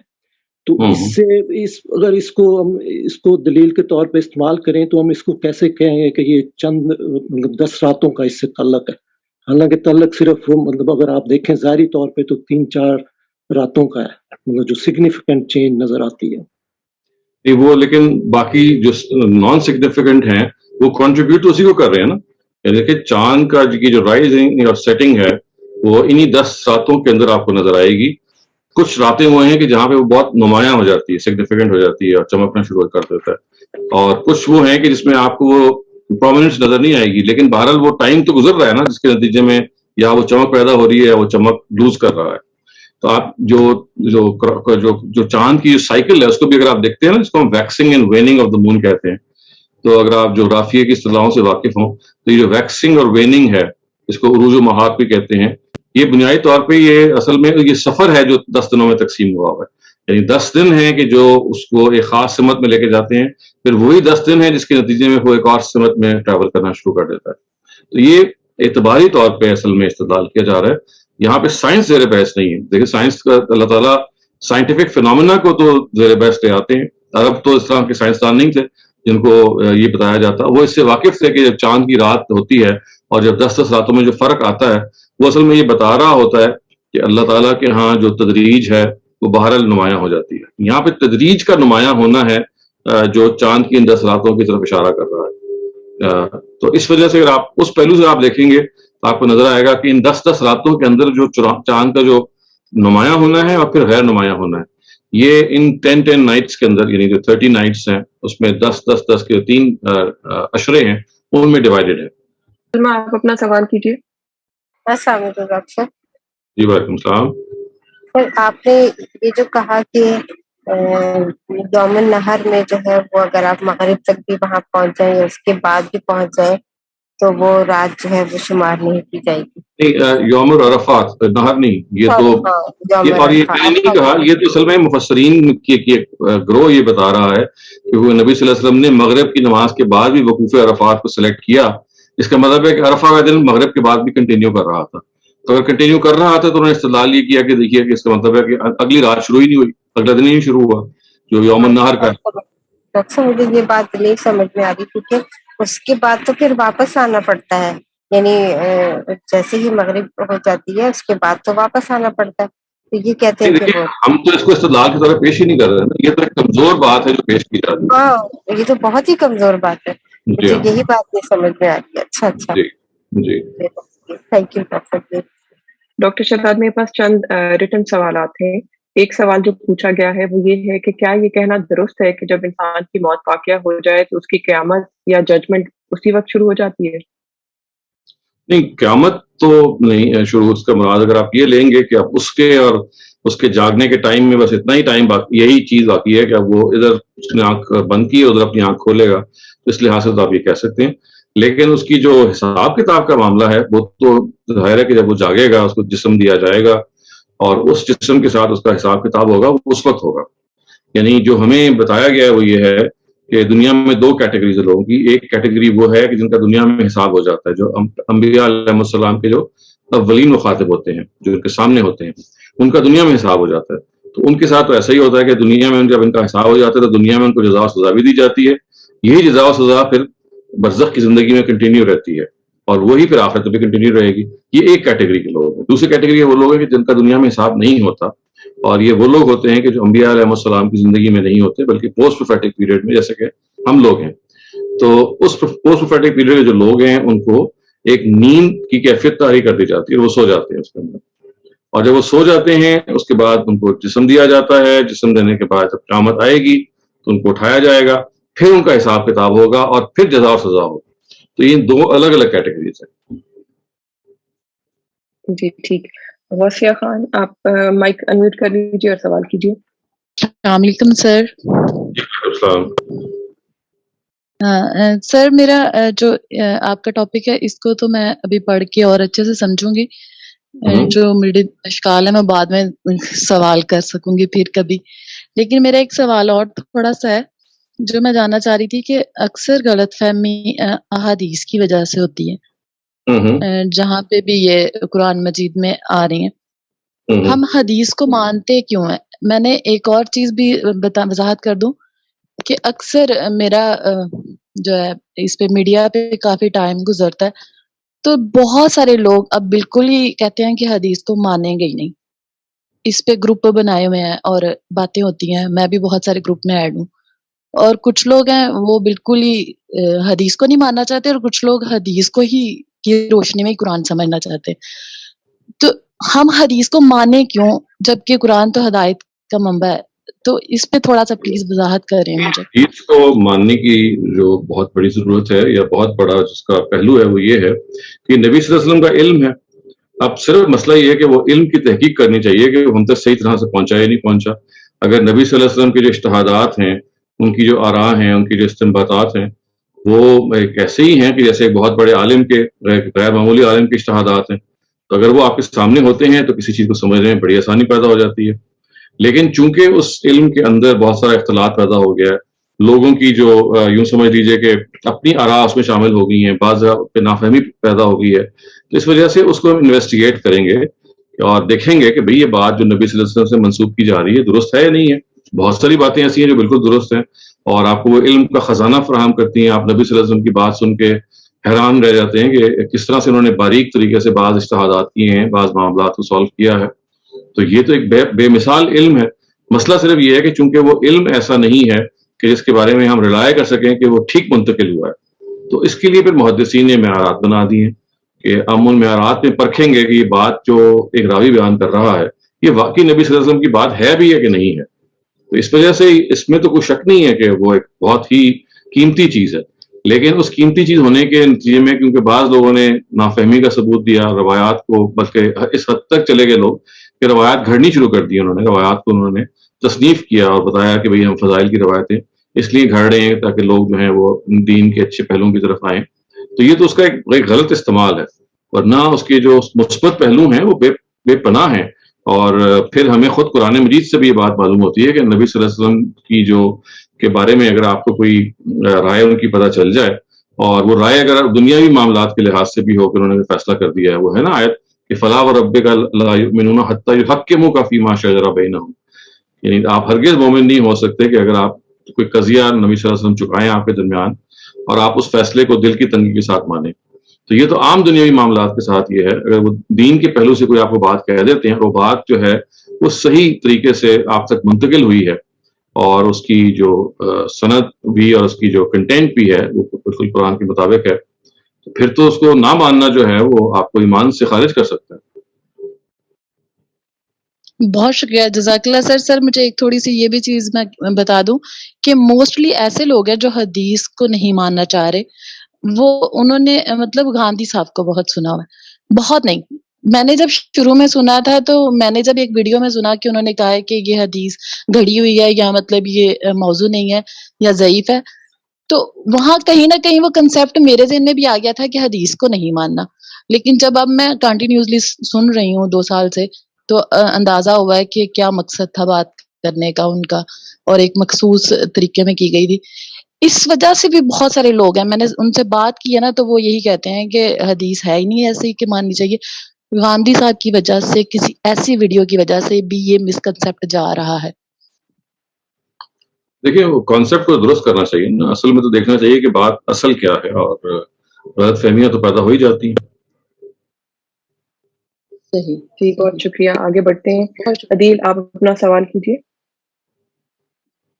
ڈاکٹر صاحب، جو اللہ تعالیٰ نبی یا رسول بھیجتے ہیں، اس کا یہ بھیجا کرتے تھے، اس کا مقصد جو تھا وہ صرف اور صرف ایک ہی گناہ ہے جو کہ شرک کا گناہ ہے، جس کے اندر کوئی قوم پڑتی ہے تو اس شرک کے گناہ پر اس کو تنبیہ کرنا یا رسول کے کیس میں اس پر دینورت قائم کرنا، یہ ہوتا تھا، یا کسی اور وجہ کے لیے بھی یا کسی اور گناہ میں پڑنے والی قوم کی وجہ سے بھی ان پر نبی اور رسول بھیجے گئے؟ نہیں، وہ تو دیکھیے اللہ تعالیٰ بتاتے ہیں کہ نبیوں اور رسولوں کی جو بھیجنے کی 2 وجوہات ہیں، ایک اتمام ہدایت اور دوسری اتمام حجت. تو اتمام ہدایت میں تو یہ ہے کہ جب آپ کے اندر جو دین کی جو سمجھ مجمل انداز میں پائی جا رہی ہے، خیر و شر کا شعور ہے، اس میں آپ کے اندر چیزیں پائی جا رہی ہیں، تو اس میں ایک اجمال پایا جاتا ہے بہت ساری چیزوں میں، اس کی وہ تفصیل کرتے ہیں، اس میں اتمام کرتے ہیں. اب جیسے ہم جب خود غور کرتے ہیں تو پتہ چلتا ہے کہ ہمیں کسی نے بنایا ہے، بس ہماری اپنی جو عقل ہے وہ یہاں تک لے جاتی ہے کہ ہمیں ہستی ہیں جو بنے ہوئے ہیں اور کوئی بنانے والی ہستی ہے. لیکن پھر آگے بڑھ کے اس بنانے والی ہستی کا تعارف کیا ہے، اس کی خصائص کیا ہیں، اس کی پریکٹسز کیا ہیں، یہ تو پھر وہی سے معلوم ہوتی ہیں. اسی طرح سے ہمیں یہ معلوم ہو جاتا ہے کہ ہم نے اس ہستی سے متعلق ہونا ہے کسی نہ کسی طریقے سے، لیکن وہ کیسے ہونا ہے، اس میں نماز ہے یا روزہ ہے یا عبادات ہیں، وہ عبادات کی نوعیت کیا ہے، وہ کتنی تعداد میں ہوں گے. اگین یہ وہ چیزیں ہیں کہ جو ہماری پیاس تو ہے اس کی، لیکن کتنی ہوں یہ ہم نہیں بتا سکتے. تو اس میں تو بے شمار چیزیں ہیں کہ جس میں اجمالی طور پہ ہم ایک کچھ رائے اور علم رکھتے ہیں، لیکن پیغمبر جب آتے ہیں تو ہدایت کا اتمام کرتے ہیں، اور جب رسول آتے ہیں تو وہ اتمام حجت بھی کرتے ہیں. رائٹ سر، میں شاید سوال کو دوبارہ سے ریفریز کرتا ہوں. سو بیسکلی ایک مرتبہ ایک بات جیسے ہمارے پہلے نبی خود آدم علیہ السلام ہی تھے، انہوں نے سمجھا دی ہمیں. اس کے بعد جو میں پیٹرن سمجھا ہوں وہ یہ ہے کہ جیسے جیسے آہستہ آہستہ انسانیت اس سے ہٹنا شروع ہو جاتی ہے اور وہ بنیادی ہدایت سے ہٹنا شروع ہو جاتی ہے، تو اس کی تذکیر کے طور پہ، اور آپ نے اسے بتایا کہ کچھ کیسز میں اتمام ہدایت کے لیے، اتمام حجت کے لیے آتے ہیں. وہ جو برائیاں ہمیں آتی ہیں وہ صرف اور صرف شرک کی برائی ہے جو کہ اللہ تعالیٰ کے پیش نظر سب سے اہم ہوتی ہے، یا کسی اور قسم کی اخلاقی برائی کو ریزالو کرنے کے لیے بھی نبیوں کو نہیں، بھیجا گیا شرک تو نمایاں چیز ہے، ورنہ آپ دیکھیے قوم لوط کے اندر وہ شرک بھی کرتے تھے اور ان کے اندر یہ جو رجحان تھا. پھر جو قوم شعیب تھے وہ شرک بھی کرتی تھی، اور میں ناپ تول کی کمی کا پہلو تھا. تو بعض ایسی چیزیں تھیں کہ جو بعض قوموں کے اندر شرک کے ساتھ ساتھ نمایاں بھی تھیں، لیکن زیادہ تر جو پیغمبر آئے ہیں وہ شرک کی اصلاح کے لیے آئے ہیں اور شرک کی تنبیہ کے لیے آئے ہیں. یہ اس کی دلیل آپ کے پاس نہیں ہے. لیکن یہ مشرکانہ قومیں ہیں، ان کے بارے میں جیسے میں نے کہا کہ اس شرک کے ساتھ ساتھ بعض اور خصائص تھے جن پہ ان کو توجہ دلائے گی کہ آپ کو یہ بھی نہیں کرنا چاہیے. Right sir. سو اگلا میرا سوال اسی طرف تھا کہ قوم لوط پر جو عذاب آیا ہے مثال کے طور پہ، وہ ان کے اس عمل کی وجہ سے آیا جو وہ کرتے تھے، یا شرک کی وجہ سے آیا؟ اور اسی طرح ایک قوم کے بارے میں کہا جاتا ہے شرک کی طرف سے آیا، ان کے شرک کی وجہ سے آیا. تو شرک کی سزا موت ہے نا، تو اس وجہ سے اس کی وجہ سے آیا. یہ تو مزید برآں تھا کہ پیغمبر نے ان کو متنبع کیا کہ جو آپ یہ کام کر رہے ہیں اس کی کوئی بنیاد نہیں ہے، یہ آپ کی فطرت سے انحراف ہے. یعنی ایک تو آپ خدا سے شریک کر ہی رہے ہیں اور ساتھ آپ اس کو اس گنانے طریقے سے کر رہے ہیں کہ یہ کام بھی آپ غلط کر رہے ہیں. تو وہ تو ایک مزید برآں چیز تھی جس سے ان کی طرف ان کو کہا گیا. لیکن جو چیز ان کے لیے گناہ کا سزا کا باعث بنی ہے وہ تو شرک ہے ان کا. تو ایک مشرک قوم ہے جس کے اندر ایک کچھ اور لت بھی آئی ہوئی ہے، جیسے ناپ تول کی کمی قوم شعیب میں آ گئی تھی، جیسے ہم جنس پرستی جو تھی وہ قوم لوط میں آ گئی تھی. لیکن جو عذاب کا باعث بنی ہے وہ ان کا شرک ہے. بہت شکریہ ڈاکٹر صاحب. ہمارے یہ ٹاپک ریلیٹڈ تو یہی سوالات تھے، چند منٹ باقی ہیں، لیکن اگر آپ کی اجازت ہو تو ایک سوال اور، otherwise we'll take them next. پوچھا یہ گیا ہے کہ in Surah Baqarah it is said by Allah that when your child reach to puberty, get them to married means that parents are instructed to get them marry, which means that marriage will be void without wali. اسی کا دوسرا حصہ بھی ہے، اور پوچھ رہے ہیں کہ has Allah or Rasul صلی اللہ علیہ وسلم said that girl has a right to marry independently without checking mental age, whereas state has a right to make law that 18 years are suitable for girl physically and mentally. Please explain. دیکھیے کئی باتیں انہوں نے جمع کر دی ہیں. پہلی بات ہے کہ سورہ بقرہ میں اس طرح کی تو کوئی بات نہیں ہے کہ جب وہ ایک خاص ایج میں آ جائیں، یا سورہ نساء میں بھی نہیں ہے آپ ان کی شادی کر دیں. یہ تو شادی کا جو پورا کا پورا کانسیپٹ ہے یہ اس اصول پہ ہے کہ جو شادی کرنے والے فریقین ہیں، یعنی لڑکا اور لڑکی، فیصلہ انہوں نے کرنا ہے، اور وہ فیصلہ جس عمر میں کریں گے وہ ظاہر ہے وہ شعوری عمر ہونی چاہیے، تبھی وہ کر سکتے ہیں. اس سے پہلے ظاہر ہے کہ وہ فیصلہ نہیں ہوگا. وہ شعوری عمر کے بارے میں بعض دفعہ قانونی طور پہ لیجسلیشن کر دی جاتی ہے، اور یہ کہا جاتا ہے کہ 16 سال سے کم عمر کے بچے جو ہیں وہ ان کو یہ نہیں کرنا چاہیے، 18 سال یا 14 جو بھی سال ہو. تو یہ تو ایک اسٹیٹ کی مزید قانون سازی ہے، اور وہ قانون سازی حکمت میں مبنی ہو سکتی ہے تاکہ چائلڈ میرجز کی طرف ایک کلیمپ ڈاؤن کیا جائے. تو وہ تو اصل میں اس کی دوسری وجوہات ہیں، اور وہ وجوہات جن کو ہم مصلحت کہتے ہیں ان مصلحت کے طور پر دیکھا جانا چاہیے. لیکن جہاں تک شادی کے پورے کے پورے کانٹریکٹ کا تعلق ہے، یہ بنیادی طور پہ it is between the girl and the boy, and so therefore their own final opinion is something that has to be taken into account. Parents کا تو سجیشن جگہ ہو سکتی ہے اگر ان کی بات کا میں مطلب صحیح سمجھاؤں، لیکن اگر کوئی مختلف ان کی بات ہے تو ایکسپلین کر سکتے ہیں. جی، اور اسی کا جو دوسرا حصہ تھا کہ جہاں پہ وہ یہ پوچھنا چاہ رہے ہیں کہ کیا رسول یا اللہ تعالیٰ کی طرف سے یہ کہا گیا ہے کہ ان کی لڑکیوں کی عمر یا ان کا جو فزیکل کیپیبلٹی ہے اس کو چیک کیے بغیر شادی کر دی جائے، یا یہ ہے کہ state has right to make a law? یہ تو کامن سینس کی چیزیں ہیں نا، اس کو تو اللہ تعالیٰ نے انسان کی عقل پہ پریکٹس پہ چھوڑ دیا کہ اگر ان کی جو فزیکل یا مینٹل ابیلٹی ہے، یہ تو obviously this is in question ہونا چاہیے کسی کے لیے دھوکے کا باعث نہیں بننا چاہیے, کسی کے لیے کوئی لیک آف انفارمیشن کا باعث نہیں بننا چاہیے. تو یہ تو خاندانوں کے درمیان جو ہے وہ ہونا چاہیے کہ وہ اس میں کوئی دھوکہ دہی نہ کرے, اور کسی وقت اگر کسی اسٹیٹ میں یہ دھوکے دینے کا رواج بڑھ گیا ہے تو قانون سازی بھی کی جا سکتی ہے. قانون سازی کی جو علت ہے وہ ظاہر ہے حق تلفی یا جان مال اور آبرو کے خلاف اگر کوئی اقدام کرتا ہے تو یہ دو بنیادیں ہیں جو جس کی بنیاد پہ ہم قانون سازی کرتے ہیں. تو اگر آپ محسوس کرتے ہیں کہ حق تلفی ہو رہی ہے تو قانون بنایا جا سکتا ہے, لیکن قانون بنانے سے پہلے جنرلی تو یہ ہے ایک اخلاقی تقاضا ہے نا کہ اگر آپ کی بیٹی میں یا بیٹے میں کوئی پہلو ہے جس میں آپ چاہتے ہیں کہ وہ should be known to the other party تو لازماً کیا جائے. تو یہ عام اخلاقی اصولوں پہ اس کو چھوڑ دیا گیا, لیکن جیسے میں نے کہا کہ اگر ان اصولوں کو پامال کیا جا رہا ہے تو قانون سازی بھی کی جا سکتی ہے. ہمارے سیشن کا وقت ختم ہوا, تو انشاءاللہ جو بھی پینڈنگ سوالات ہیں ہم ان کو اگلے سیشن میں لیں گے.